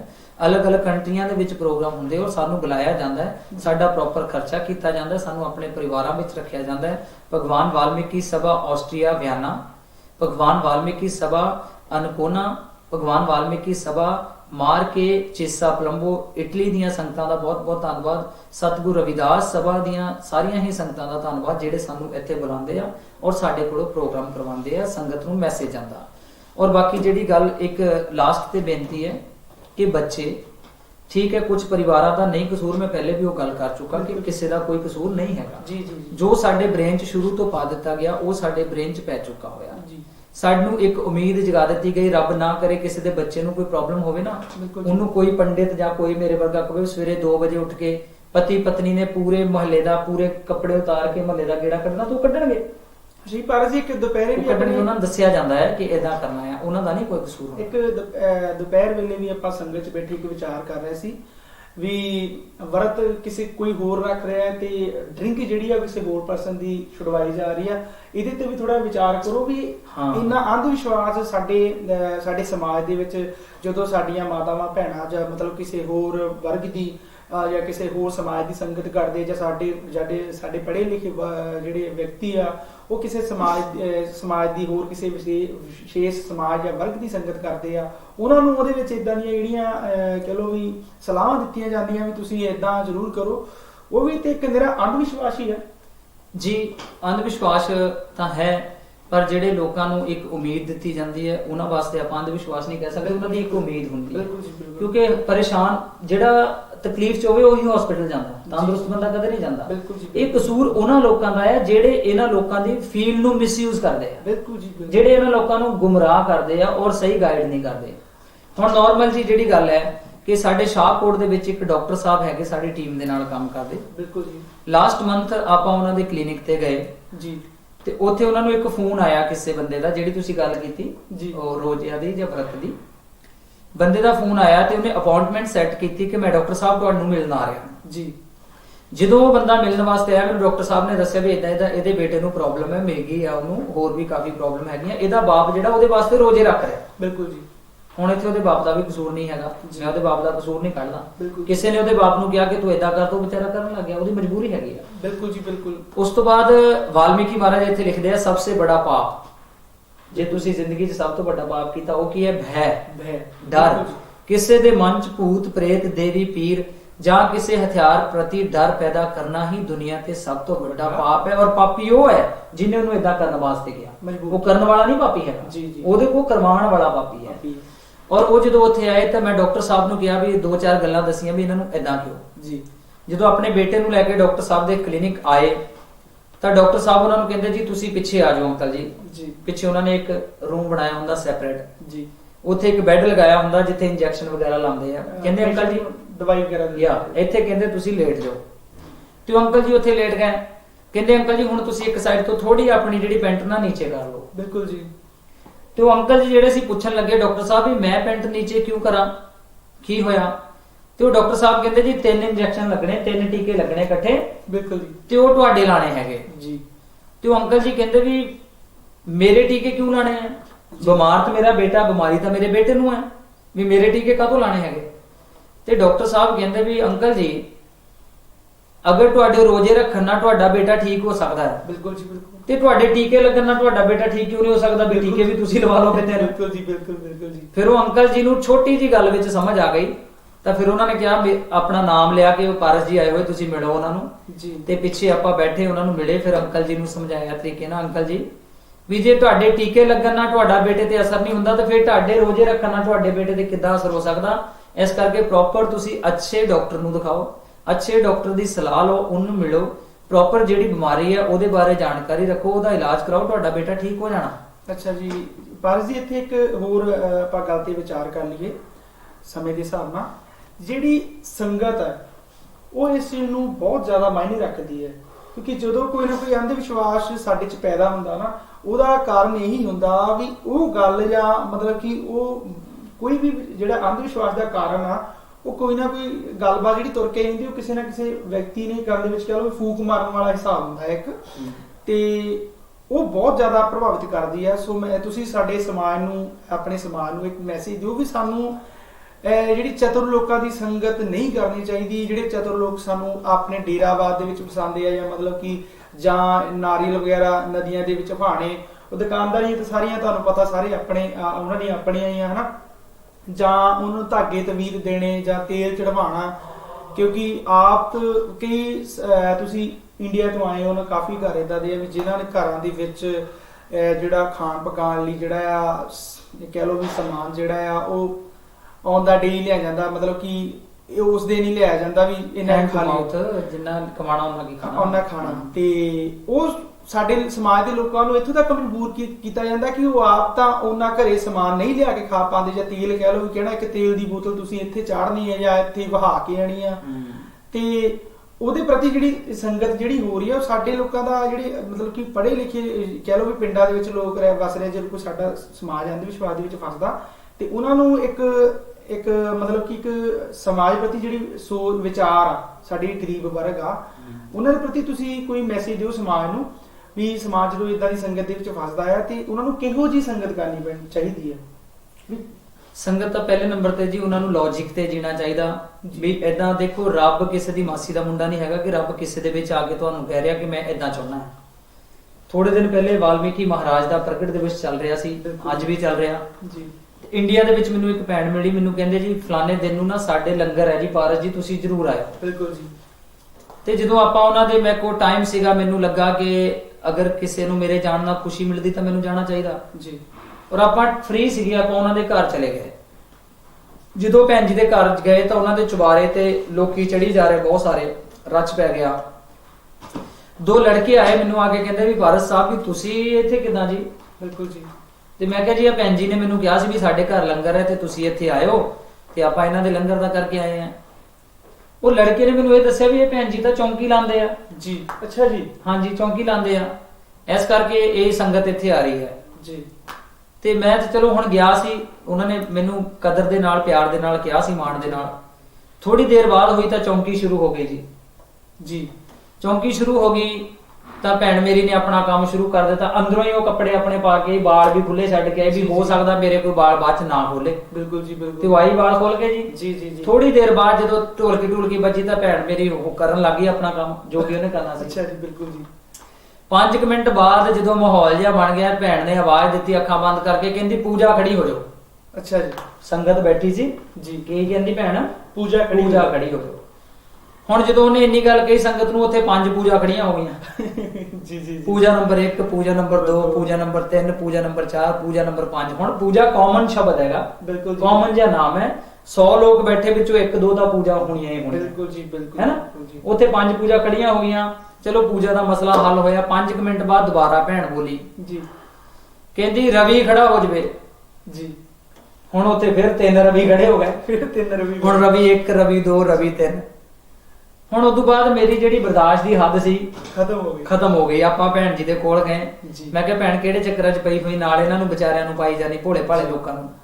ਅੱਛਾ, ਰਵੀ ਦਾ ਕੰਨ ਖਰਾਬ ਹੈ, ਜਿਹੜਾ ਰੱਬ ਤੁਹਾਡੇ ਕੰਨ ਵਿੱਚ ਸੁਨੇਹਾ ਦੇ ਰਿਹਾ ਉਹ ਸਿੱਧਾ ਰਵੀ ਨੂੰ ਕਿਉਂ ਨਹੀਂ ਕਹਿ ਸਕਦਾ? ਬਿਲਕੁਲ ਜੀ, ਬਿਲਕੁਲ। ਜੇ ਰੱਬ ਨੂੰ ਕੋਈ ਕੰਮ ਹੈ ਉਹ ਸਿੱਧਾ ਰਵੀ ਨੂੰ ਕਵੇ ਜੀ। ਔਰ ਜੇ ਪੂਜਾ ਤੱਕ ਕੋਈ ਕੰਮ ਹੈ ਰੱਬ ਨੂੰ, ਤੁਹਾਡੇ ਕੰਨ 'ਚ ਜੋ ਕਹਿੰਦਾ ਪਿਆ ਤੇ ਸਿੱਧਾ ਪੂਜਾ ਨੂੰ ਕਿਉਂ ਨਹੀਂ ਕਹਿੰਦਾ ਰੱਬ? ਬਿਲਕੁਲ ਜੀ, ਬਿਲਕੁਲ ਬਿਲਕੁਲ। ਇੱਥੇ ਸ਼ਲੋਕ ਇੱਕ ਆਂਦਾ ਨਿਤਨੇਮ ਦਾ, ਤੇਰੇ ਦਰਬਾਰ ਮੇਂ ਸਭ ਹੈ ਸਮਾਨਾ, ਸ਼ੇਰ ਬੱਕਰੀ ਇੱਕ ਘਾਟ पे लाना। ਵੀ ਈਸ਼ਵਰ ਦੀ ਨਜ਼ਰ 'ਚ ਨਾ ਸਾਰੇ ਇੱਕੋ ਜਾਂਦੇ ਆ, ਟੋਟਲ ਕੋਈ ਖਾਸ ਨਹੀਂ, ਕੋਈ ਆਮ ਨਹੀਂ, ਕੋਈ ਆਪਣਾ ਨਹੀਂ, ਕੋਈ ਬੇਗਾਨਾ ਨਹੀਂ, ਕਿਸੇ ਨਾਲ ਪ੍ਰੇਮ ਨਹੀਂ, ਕਿਸੇ ਨਾਲ ਨਫ਼ਰਤ ਨਹੀਂ, ਕਿਸੇ ਤੋਂ ਸੁੱਖ ਨਹੀਂ ਮਿਲਦਾ ਤੇ ਕਿਸੇ ਤੋਂ ਦੁੱਖ ਵੀ ਨਹੀਂ ਮਿਲਦਾ। ਈਸ਼ਵਰ ਤਾਂ ਇੱਕੋ ਜਿਹਾ ਸਾਰਿਆਂ ਵਾਸਤੇ। ਔਰ ਜਦੋਂ ਭੈਣ ਜੀ ਨੂੰ ਇਹ ਗੱਲ ਪੁੱਛੀ ਤਾਂ ਭੈਣ ਜੀ ਚੁੱਪ ਕਰ ਗਈ। ਜਦੋਂ ਪ੍ਰੋਗਰਾਮ ਖਤਮ ਹੋਇਆ ਮੈਨੂੰ ਕਹਿੰਦੀ ਸਾਡੀ ਰੋਜੀ ਰੋਟੀ ਚੱਲੀ ਜਾਣ ਦਿਓ, ਤੁਹਾਨੂੰ ਤੁਹਾਡਾ ਕੀ ਜਾਂਦਾ ਜੀ। ਅੱਛਾ, ਤੁਸੀਂ ਕਦੇ ਸੁਣਿਆ ਕਿ ਸੋਨੀਆ ਗਾਂਧੀ ਦੇ ਸਿਰ ਬਾਬਾ ਆਂਦਾ ਹੋਵੇ? ਬਿਲਕੁਲ ਜੀ, ਕਦੇ ਨਹੀਂ ਸੁਣਿਆ ਜੀ, ਕਦੇ ਵੀ ਨਹੀਂ ਜੀ ਸੁਣਿਆ। ਕਦੇ ਨਹੀਂ। ਇੰਦਰਾ ਗਾਂਧੀ ਦੇ ਸਿਰ, ਕੈਪਟਨ ਅਮਰਿੰਦਰ ਸਿੰਘ ਦੇ ਸਿਰ ਗੁੱਗਾ ਆਂਦਾ ਹੋਵੇ? ਸੁਣਿਆ ਕਦੇ? ਨਹੀਂ, ਕਦੇ ਵੀ ਨਹੀਂ ਜੀ। ਵੀ ਕਦੇ ਕੈਟਰੀਨਾ ਕੈਫ ਨੇ ਜਾਂ ਕਿਸੇ ਫੇਮਸ ਐਕਟਰੈਸ ਨੇ ਕਿਹਾ ਹੋਵੇ ਵੀ ਸਲਮਾਨ ਖਾਨ ਮੈਨੂੰ ਤਾਂ ਤੇਰੇ 'ਚ ਜਿੰਨ ਦਿਖਦਾ? ਜੀ ਜੀ ਜੀ। ਸੁਣਿਆ ਕਦੇ ਵੀ ਉਹਨਾਂ ਸਿਰ ਆਂਦਾ? ਇੱਥੇ ਆਪਾਂ ਜਿਹੜੀ ਕੰਟਰੀ 'ਚ ਬੈਠੇ ਆ ਜੀ, ਸੁਣਿਆ ਕਦੇ? ਮਤਲਬ ਇਹ ਜਿੰਨੇ ਵੀ ਆਂਦੇ ਉਹਨਾਂ ਸਿਰ ਆਂਦੇ ਜਿਹੜੇ ਵਿਹਲੇ ਆ, ਮੇਰੇ ਵਾਂਗੂ ਮਲੰਗ ਹੈਗੇ ਆ, ਜਿਨ੍ਹਾਂ ਨੂੰ ਕੋਈ ਲੈਣਾ ਦੇਣਾ ਨਹੀਂ, ਕੁਝ ਪਤਾ ਨਹੀਂ, ਕੋਈ ਨੌਲੇਜ ਨਹੀਂ, ਉਹ ਅੱਗੇ ਲੋਕਾਂ ਨੂੰ ਸਮਝਾਉਣ ਲੱਗੇ ਹੋਏ ਆ। ਕਿਉਂਕਿ ਅੰਗਰੇਜ਼ੀ ਬੰਦਾ ਹਮੇਸ਼ਾ ਉੱਥੇ ਹੀ ਬੋਲਦਾ ਜਿੱਥੇ ਕਿਸੇ ਨੂੰ ਆਂਦੀ ਨਹੀਂ ਹੈ, ਉੱਥੇ ਹੀ ਬੋਲਦਾ। ਇਹ ਵੀ ਉੱਥੇ ਬੋਲਣ ਲੱਗੇ ਹੋਏ ਆ। ਸੋ ਸੰਗਤ ਨੂੰ ਇਹ ਬੇਨਤੀ ਹੈ, ਇਹਨਾਂ ਦੇ ਚੱਕਰ 'ਚ ਨਾ ਪਾਵੋ। ਰੱਬ ਕਦੇ ਤੁਹਾਡੇ ਨਾਲ ਭੇਦਭਾਵ ਨਹੀਂ ਕਰਦਾ। ਰੱਬ ਤੁਹਾਡੇ ਤੋਂ ਕੋਈ ਬਦਲਾ ਨਹੀਂ ਲੈਂਦਾ। ਰੱਬ ਦਾ ਤੁਹਾਡੇ ਨਾਲ ਕੋਈ ਲੈਣਾ ਦੇਣਾ ਨਹੀਂ। ਏਦਾਂ ਨਹੀਂ ਹੁੰਦਾ ਕਿ ਰੱਬ ਨੂੰ ਜੇ ਤੁਸੀਂ ਮੰਨੋਗੇ ਤਾਂ ਤੁਹਾਡਾ ਭਲਾ ਹੋ ਜਾਊਗਾ, ਜੇ ਤੁਸੀਂ ਨਹੀਂ ਮੰਨੋਗੇ ਤਾਂ ਕੀ ਤੁਹਾਡਾ ਨੁਕਸਾਨ ਹੋ ਜਾਊਗਾ? ਬਿਲਕੁਲ ਜੀ, ਬਿਲਕੁਲ ਬਿਲਕੁਲ। ਮੰਨ ਲਓ ਕਿ ਰਵਿਦਾਸ ਮਹਾਰਾਜ ਜੀ ਦਾ ਮੰਦਿਰ ਹੈ, ਵਾਲਮੀਕੀ ਮਹਾਰਾਜ ਜੀ ਦਾ ਮੰਦਿਰ ਹੈ, ਕਬੀਰ ਸਾਹਿਬ ਦਾ ਮੰਦਿਰ ਹੈ, ਤੁਸੀਂ ਲਾਗੇ ਦੀ ਲੰਘ ਗਏ ਜੀ, ਜਲਦੀ 'ਚ ਸੀਗੇ, ਅੱਗੇ ਜਾਂਦੇ ਜਾਂਦੇ ਤੁਸੀਂ ਲੇਟ ਹੋ ਰਿਹਾ ਸੀ, ਜਲਦੀ 'ਚ ਲੰਘ ਗਏ। ਬਿਲਕੁਲ ਜੀ। ਕੀ ਰੱਬ ਅੱਗੇ ਜਾ ਕੇ ਤੁਹਾਡੀ ਗੱਡੀ ਪੈਂਚਰ ਕਰ ਦਿੰਦਾ ਵੀ ਭਾਈ ਮੱਥਾ ਨਹੀਂ ਟੇਕ ਕੇ ਗਿਆ, ਮੈਂ ਲੰਘਣ ਨਹੀਂ ਦੇਣਾ, ਪਹੁੰਚਣ ਨਹੀਂ ਦੇਣਾ? ਪਰ ਜੀ ਇੱਥੇ ਸਵਾਲ ਆ ਗਿਆ, ਰੱਬ ਕੁਝ ਨਹੀਂ ਕਰਦਾ ਜੀ ਕਿਸੇ ਨਾਲ, ਔਰ ਨਾ ਰੱਬ ਕਿਸੇ ਨੂੰ ਡਰਾਉਂਦਾ, ਨਾ ਰੱਬ ਕਿਸੇ ਨੂੰ ਧਮਕਾਉਂਦਾ। ਰੱਬ ਨੇ ਕੀ ਲੈਣਾ ਤੁਹਾਨੂੰ ਡਰਾ ਕੇ? ਜਾਂ ਰੱਬ ਨੂੰ ਕੀ ਸਵਾਰਥ ਹੈ ਤੁਹਾਡਾ ਬੁਰਾ ਕਰਨ ਦੇ ਵਿੱਚ? ਰੱਬ ਤੁਹਾਡਾ ਬੁਰਾ ਜਾਂ ਚੰਗਾ ਨਹੀਂ ਕਰਦਾ, ਉਹ ਤੁਹਾਡਾ ਆਪਣਾ ਕਰਮ ਹੈ ਜਿਹਦੇ ਨਾਲ ਤੁਹਾਡੇ ਨਾਲ ਬੁਰਾ ਔਰ ਚੰਗਾ ਹੁੰਦਾ। ਬਿਲਕੁਲ ਜੀ। ਇਹ ਜਿਹੜੇ ਇਸ ਅੰਧ ਵਿਸ਼ਵਾਸ ਨੂੰ ਫੈਲਾਉਣ ਵਾਲੇ ਜਿਹੜੇ ਆ, ਉਹ ਕਹਿ ਲੋ ਵੀ ਇੱਕ ਪਖੰਡੀ ਸਾਧ ਹੀ ਨੇ, ਜੇ ਉਹ ਇਸ ਚੀਜ਼ਾਂ ਨੂੰ ਪ੍ਰਮੋਟ ਕਰ ਰਹੇ ਆ, ਤਾਂ ਜੋ ਪੜ੍ਹੇ ਲਿਖੇ ਲੋਕਾਂ ਨੂੰ ਵੀ ਗੁੰਮਰਾਹ ਕਰ ਰਹੇ ਆ। ਇੱਕ ਚੰਗੀ ਨੌਲੇਜ ਪ੍ਰਾਪਤ ਕਰਕੇ ਵੀ ਸਾਡੇ ਜਿਹੜੇ ਪੜ੍ਹੇ ਲਿਖੇ ਲੋਕ ਆ, ਉਹ ਨਕਲੀ ਸਾਧਾਂ ਦੇ ਚੱਕਰਾਂ ਦੇ ਵਿੱਚ ਪੈ ਕੇ ਉਹ ਫਿਰ ਉਹੀ ਅੰਧ ਵਿਸ਼ਵਾਸ ਵਾਲਾ ਮਾਰਗ ਜਿਹੜਾ ਆ ਧਾਰਨ ਕਰ ਲੈਂਦੇ ਆ। ਫਿਰ ਉਹੀ ਗੱਲ ਆ ਗਈ ਕਿ ਬਾਬਾ ਸਾਹਿਬ ਜੀ ਨੇ ਸਾਨੂੰ ਸੂਟ ਬੂਟ ਪੈਂਟ ਟਾਈ ਜਿਹੜੀ ਹੈ ਸਾਡੇ ਗਲ ਦੇ ਵਿੱਚ ਲਾ ਦਿੱਤੀ। ਫਿਰ ਸਾਡੀਆਂ ਜਿਹੜੀਆਂ ਲੰਮੀਆਂ ਲੰਮੀਆਂ ਕਤਾਰਾਂ, ਜਾਂ ਤਾਂ ਉਹ ਸਾਡੇ ਮਹਾਂਪੁਰਸ਼ਾਂ ਦੇ ਦਿੱਤੇ ਹੋਏ ਗਿਆਨ ਅਸੀਂ ਅੰਮ੍ਰਿਤ ਬਾਣੀ ਕਹਿ ਸਕਦੇ ਹਾਂ, ਭਗਵਾਨ ਵਾਲਮੀਕੀ ਮਹਾਰਾਜ ਜੀ ਦੀ ਪਾਵਨ ਬਾਣੀ ਕਹਿ ਸਕਦੇ ਹਾਂ, ਔਰ ਜਾਂ ਸਾਡੀਆਂ ਲੰਮੀਆਂ ਲੰਮੀਆਂ ਕਤਾਰਾਂ ਜਿਹੜੀਆਂ ਉਹ ਯੂਨੀਵਰਸਿਟੀਆਂ ਨੂੰ, ਕਾਲਜਸ ਨੂੰ ਲੱਗੀਆਂ ਹੋਣੀਆਂ ਚਾਹੀਦੀਆਂ। ਪਰ ਸਾਡੇ ਦੁੱਖ ਦੀ ਗੱਲ ਆ, ਸਾਡੇ ਸਮਾਜ ਲਈ, ਸਾਡੇ ਲਈ ਵੀ ਸਾਡੀਆਂ ਲੰਮੀਆਂ ਲੰਮੀਆਂ ਕਤਾਰਾਂ ਜਿਹੜੀਆਂ ਅੰਧ ਵਿਸ਼ਵਾਸ ਫੈਲਾਉਣ ਵਾਲੇ ਡੇਰਾਵਾਦੀ ਬਾਬਿਆਂ ਵੱਲ ਲੱਗੀਆਂ ਹੋਈਆਂ। ਸੋ ਬਹੁਤ ਦੁੱਖ ਹੁੰਦਾ ਹੈ। ਸਮਾਜ ਨੂੰ ਲੋੜ ਆ ਅਵੇਅਰ ਹੋਣ ਦੀ, ਸਹੀ ਸੰਤਾਂ ਮਹਾਂਪੁਰਸ਼ਾਂ ਦੀ ਚੋਣ ਕਰਨ ਦੀ। ਜਿਹੜੇ ਸੰਤ ਮਹਾਂਪੁਰਸ਼ ਜਾਂ ਜਿਹੜੇ ਸਾਡੇ ਪ੍ਰਚਾਰਕ ਜਿੱਦਾਂ ਕਿ ਵੀਰ ਜਸਵੀਰ ਪਾਰਸ ਜੀ, ਜਿਹੜੇ ਕਿ ਇੱਕ ਮਿਸ਼ਨ ਦਾ ਪ੍ਰਚਾਰ ਕਰਦੇ ਆ। ਸਾਨੂੰ ਮਿਸ਼ਨ ਕੀ ਹੈ? ਸਾਡੇ ਸੰਤਾਂ ਮਹਾਂਪੁਰਸ਼ਾਂ ਦੁਆਰਾ ਕੋਈ ਵਿਸ਼ੇਸ਼ ਧਰਮ ਨਹੀਂ ਜਿਹੜਾ ਹੈ ਸਾਨੂੰ ਗ੍ਰਹਿਣ ਕਰਵਾਇਆ ਗਿਆ। ਜਿੱਦਾਂ ਦਾ ਲੋਕ ਚੱਲਦੇ ਪਰ ਉਦਾਂ ਦੇ ਚੱਲਣ ਦੇ ਲਈ ਸਾਨੂੰ ਇੱਕ ਜਿਹੜੇ ਰੀਤੀ ਰਿਵਾਜ ਬਣਾਉਣੇ ਪਏ। ਆਪਣੇ ਭਾਰਤ ਧਰਮ ਦੀ ਜਿਹੜੀ ਗੱਲ ਆ, ਸਾਡੇ ਬਾਬਾ ਸਾਹਿਬ ਡਾਕਟਰ ਭੀਮ ਰਾਓ ਅੰਬੇਡਕਰ ਜੀ ਇੱਕ ਇਨਸਾਨੀਅਤ ਦੀ ਗੱਲ ਕਰਦੇ ਆ, ਕਿਉਂ ਪਾਰਸ ਜੀ? ਤੇ ਬਾਬਾ ਸਾਹਿਬ ਵੱਲ ਨੂੰ ਜਾਂਦੇ ਆਪਾਂ ਸਮਾਪਤੀ ਵੱਲ ਚੱਲਦੇ ਹਾਂ ਜੀ, ਕਿਉਂਕਿ ਸਮਾਂ ਕਾਫੀ ਹੋ ਗਿਆ। ਬਿਲਕੁਲ। ਸੋ ਤੁਸੀਂ ਕਦੇ ਲਾਈਫ ਦੇ ਵਿੱਚ ਸੁਣਿਆ ਕਿ ਕਦੇ ਰਵਿਦਾਸ ਮਹਾਰਾਜ ਜੀ ਕਿਸੇ ਦੇ ਸਿਰ ਆ ਗਏ? ਨਹੀਂ, ਕਦੇ ਨਹੀਂ ਜੀ, ਇਹੋ ਜੀ ਕਦੇ ਵੀ ਵਿਚਾਰ। ਭਗਵਾਨ ਵਾਲਮੀਕੀ ਮਹਾਰਾਜ ਕਿਸੇ ਦੇ ਸਿਰ ਆ ਗਏ? ਬਿਲਕੁਲ ਜੀ। ਕਬੀਰ ਸਾਹਿਬ ਕਿਸੇ ਦੇ ਸਿਰ ਆ ਗਏ? ਸੁਣਿਆ ਕਦੇ? ਜੀ। ਅੰਬੇਡਕਰ ਸਾਹਿਬ ਕਿਤੇ ਕਿਤੇ ਮੇਰੇ ਸਿਰ ਆ ਜਾਂਦੇ ਆ। ਜੀ ਜੀ, ਇਹ ਚ ਸੁਭਾਵਿਕ ਆ ਜੀ, ਉਹਨਾਂ ਦੀ ਉਹ ਮੇਰੇ ਸਿਰ ਜ਼ਰੂਰ ਆ ਜਾਂਦੇ ਆ, ਲੈ ਕੇ ਚੱਲਦੇ ਆ। ਔਰ ਮੈਂ ਚਾਹੁੰਦਾ ਕਿ ਉਹ ਮੇਰੇ ਸਿਰ ਆਣ ਜੀ, ਕਿਉਂਕਿ ਮੈਂ ਉਹਨਾਂ ਦੇ ਦੱਸੇ ਹੋਏ ਰਸਤੇ ਤੇ ਕੰਮ ਕਰਾਂ। ਬਿਲਕੁਲ ਜੀ, ਬਿਲਕੁਲ। ਸੋ ਕਦੇ ਤੁਸੀਂ ਸੁਣਿਆ ਲਾਈਫ ਦੇ ਵਿੱਚ ਕੋਈ ਸਾਬਿਤ ਕਰ ਸਕਦਾ ਕਿ ਰਵਿਦਾਸ ਮਹਾਰਾਜ ਨੇ ਆ ਕੇ ਤੁਹਾਡੇ ਕੋਲ ਕਾਲੀ ਕੁਕੜੀ ਕਾਲਾ ਕੱਪੜਾ ਮੰਗਿਆ? ਬਿਲਕੁਲ ਜੀ, ਕਦੇ ਜਾਂ ਕਦੇ ਆ ਕੇ ਕੋਈ ਚੜਾਵਾ ਮੰਗਿਆ, ਤੁਹਾਨੂੰ ਡਰਾਇਆ ਵੀ ਅੱਜ ਭਾਈ ਲੰਘ ਗਿਆ ਐਤਵਾਰ, ਤੁਸੀਂ ਤਾਂ ਮੈਨੂੰ ਚੇਤਾ ਹੀ ਨਹੀਂ ਕੀਤਾ? ਬਿਲਕੁਲ ਜੀ, ਬਿਲਕੁਲ। ਸੋ ਕਿਉਂਕਿ ਰਵਿਦਾਸ ਮਹਾਰਾਜ ਵਾਲਮੀਕੀ ਮਹਾਰਾਜ ਇਹਨਾਂ ਚੀਜ਼ਾਂ ਵੱਲ ਧਿਆਨ ਹੀ ਨਹੀਂ ਕਰਦੇ। ਬਿਲਕੁਲ ਜੀ। ਔਰ ਜਾਣ ਦਾ ਕੋਈ ਰਸਤਾ ਨਹੀਂ। ਔਰ ਬਾਬਾ ਸਾਹਿਬ ਦੀ ਜਿਹੜੀ ਆਪਾਂ ਗੱਲ ਕਰੀਏ, ਸੋ ਬਾਬਾ ਸਾਹਿਬ ਐਜੂਕੇਸ਼ਨ ਦੀ ਗੱਲ ਕਰਦੇ ਆ। ਵਾਲਮੀਕੀ ਮਹਾਰਾਜ ਕਹਿੰਦੇ ਗਿਆਨ ਹੀ ਸੰਸਾਰ ਦਾ ਮੂਲ ਆਧਾਰ ਹੈ। Education is most important. ਨਾਲ ਦੇ ਨਾਲ ਰਵਿਦਾਸ ਮਹਾਰਾਜ ਜੀ ਵੀ, ਤੇ ਰਵਿਦਾਸ ਮਹਾਰਾਜ ਜੀ ਵੀ ਕਹਿੰਦੇ ਮਾਧੂ ਅਵਿਦਿਆ ਹਿਤ ਕੀਨ ਵਿਵੇਕ ਦੀਪ ਬਲੀਨ ਐਜੂਕੇਸ਼ਨ। ਔਰ ਬਾਬਾ ਸਾਹਿਬ ਕੀ ਕਹਿੰਦੇ? ਪੜੋ, ਜੁੜੋ, ਸੰਘਰਸ਼ ਕਰੋ। ਐਜੂਕੇਸ਼ਨ ਜਿਹੜੀ ਹੈ ਉਹ ਸ਼ੇਰਨੀ ਦਾ ਦੁੱਧ ਹੈ, ਜਿਹੜਾ ਪੀਂਦਾ ਹੈ ਉਹ ਦਹਾੜਦਾ ਹੈ। ਬਿਲਕੁਲ ਜੀ, ਬਿਲਕੁਲ। ਔਰ ਬਹੁਤ ਵੱਡੇ ਵੱਡੇ ਐਗਜ਼ਾਮਪਲ ਹੈ। ਅੱਜ IAS, PCS, doctor, engineer, advocate, ਜੱਜ, ਵਕੀਲ, ਟੀਚਰ ਬਣੇ ਹੋਏ ਆ। ਉਹ ਸਿਰਫ ਔਰ ਸਿਰਫ ਐਜੂਕੇਸ਼ਨ ਦਾ ਕਰਕੇ ਬਣੇ ਹੋਏ ਆ। ਅੱਜ ਅਸੀਂ ਇਸ ਧਰਤੀ ਤੇ ਬੈਠੇ ਆ ਤੇ ਬਾਬਾ ਸਾਹਿਬ ਅਗਰ ਸਾਨੂੰ ਐਜੂਕੇਸ਼ਨ ਵਾਸਤੇ ਸਾਨੂੰ ਰਾਈਟਸ ਨਾ ਲੈ ਕੇ ਦਿੰਦੇ ਤਾਂ ਆਪਾਂ ਤਾਂ ਜਹਾਜ਼ ਨੂੰ ਉਂਗਲ ਵੀ ਨਹੀਂ ਲਾ ਸਕਦੇ ਸੀ ਵਿੱਚ ਬੈਠਣਾ। ਬਹੁਤ ਦੂਰ ਦੀ ਗੱਲ ਹੈ। ਇੱਕ ਵਾਰ ਫਿਰ ਆਪਾਂ ਧੰਨਵਾਦ ਕਰ ਦਈਏ ਕਾਂਚੀ ਟੀਵੀ ਦਾ। ਤੇ ਜਿੰਨੀ ਵਾਰੀ ਕਰ ਦਈਏ ਜੀ ਉਨੀ ਵਾਰੀ ਧੰਨਵਾਦ ਥੋੜਾ ਹੈ, ਕਿਉਂਕਿ ਪੜ੍ਹੇ ਲਿਖੇ ਹੋਣ ਦੇ ਬਾਵਜੂਦ ਹੀ ਸੀ ਇਸ ਇੱਕ ਪਲੇਟਫਾਰਮ ਨੂੰ ਬਣਾ ਚੁੱਕੇ ਆ। ਵੀ ਇੱਕ ਪਲੇਟਫਾਰਮ ਆ ਸਾਡਾ, ਸਾਡੇ ਜਿਹੜਾ ਸਾਡਾ ਮੀਡੀਅਮ ਆ ਜਾਂ ਮੀਡੀਆ ਆ, ਵੀ ਅਸੀਂ ਬਾਬਾ ਸਾਹਿਬ ਦੀ ਬਦੌਲਤ ਪੜ੍ਹ ਕੇ ਅਸੀਂ ਇੱਕ ਪਲੇਟਫਾਰਮ ਖੜਾ ਕੀਤਾ ਆਪਣੀ ਆਵਾਜ਼ ਨੂੰ ਬੁਲੰਦ ਕਰਨ ਦੇ ਲਈ। ਆਪਣੇ ਵਿਚਾਰ ਜਿਹੜੇ ਆ ਉਹ ਸਾਡੀ ਜਿਹੜੀ ਸਾਧ ਸੰਗਤ ਆ, ਜਿਹੜਾ ਸਾਡਾ ਸਮਾਜ ਆ, ਉਹਦੇ ਤੱਕ ਪਹੁੰਚਾਉਣ ਲਈ ਜਿਹੜਾ ਆ ਉਹ ਵਰਕ ਕੀਤਾ ਹੈ। ਉਹ ਵੀ ਇੱਕ ਕਹਿ ਲਓ ਵੀ ਸਾਡੇ ਪੜ੍ਹੇ ਲਿਖੇ ਜਾਂ ਸਮਝਦਾਰ ਵੀਰਾਂ ਦੀ ਹੀ ਸੋਚ ਸਮਝ ਕਰਕੇ ਹੀ ਹੋ ਪਾਇਆ ਕਿ ਅਸੀਂ ਜਿਹੜਾ ਆ ਇੱਕ ਪਲੇਟਫਾਰਮ ਆਪਣਾ ਬਣਾਇਆ। ਸੋ ਆਪਾਂ ਸਮਾਪਤੀ ਵੱਲ ਚੱਲਦੇ ਜੀ। ਕਾਂਚੀ ਟੀਵੀ ਦਾ ਤੇ ਜਿੰਨੀ ਵਾਰ ਧੰਨਵਾਦ ਕਰਦੀ ਉਨੀ ਵਾਰ ਥੋੜਾ ਹੈ। ਸੋ ਆਪਾਂ ਲਾਸਟ ਤੇ ਬੱਚਿਆਂ ਵਾਸਤੇ ਸਪੈਸ਼ਲ ਕੁਝ ਐਜੂਕੇਸ਼ਨ ਦੀ ਗੱਲ ਕਰੀਏ ਕਿ ਆਪਣੇ ਬੱਚਿਆਂ ਨੂੰ ਰੂੜੀਵਾਦੀ ਪਰੰਪਰਾ ਵਿੱਚੋਂ ਬਾਹਰ ਕੱਢੋ।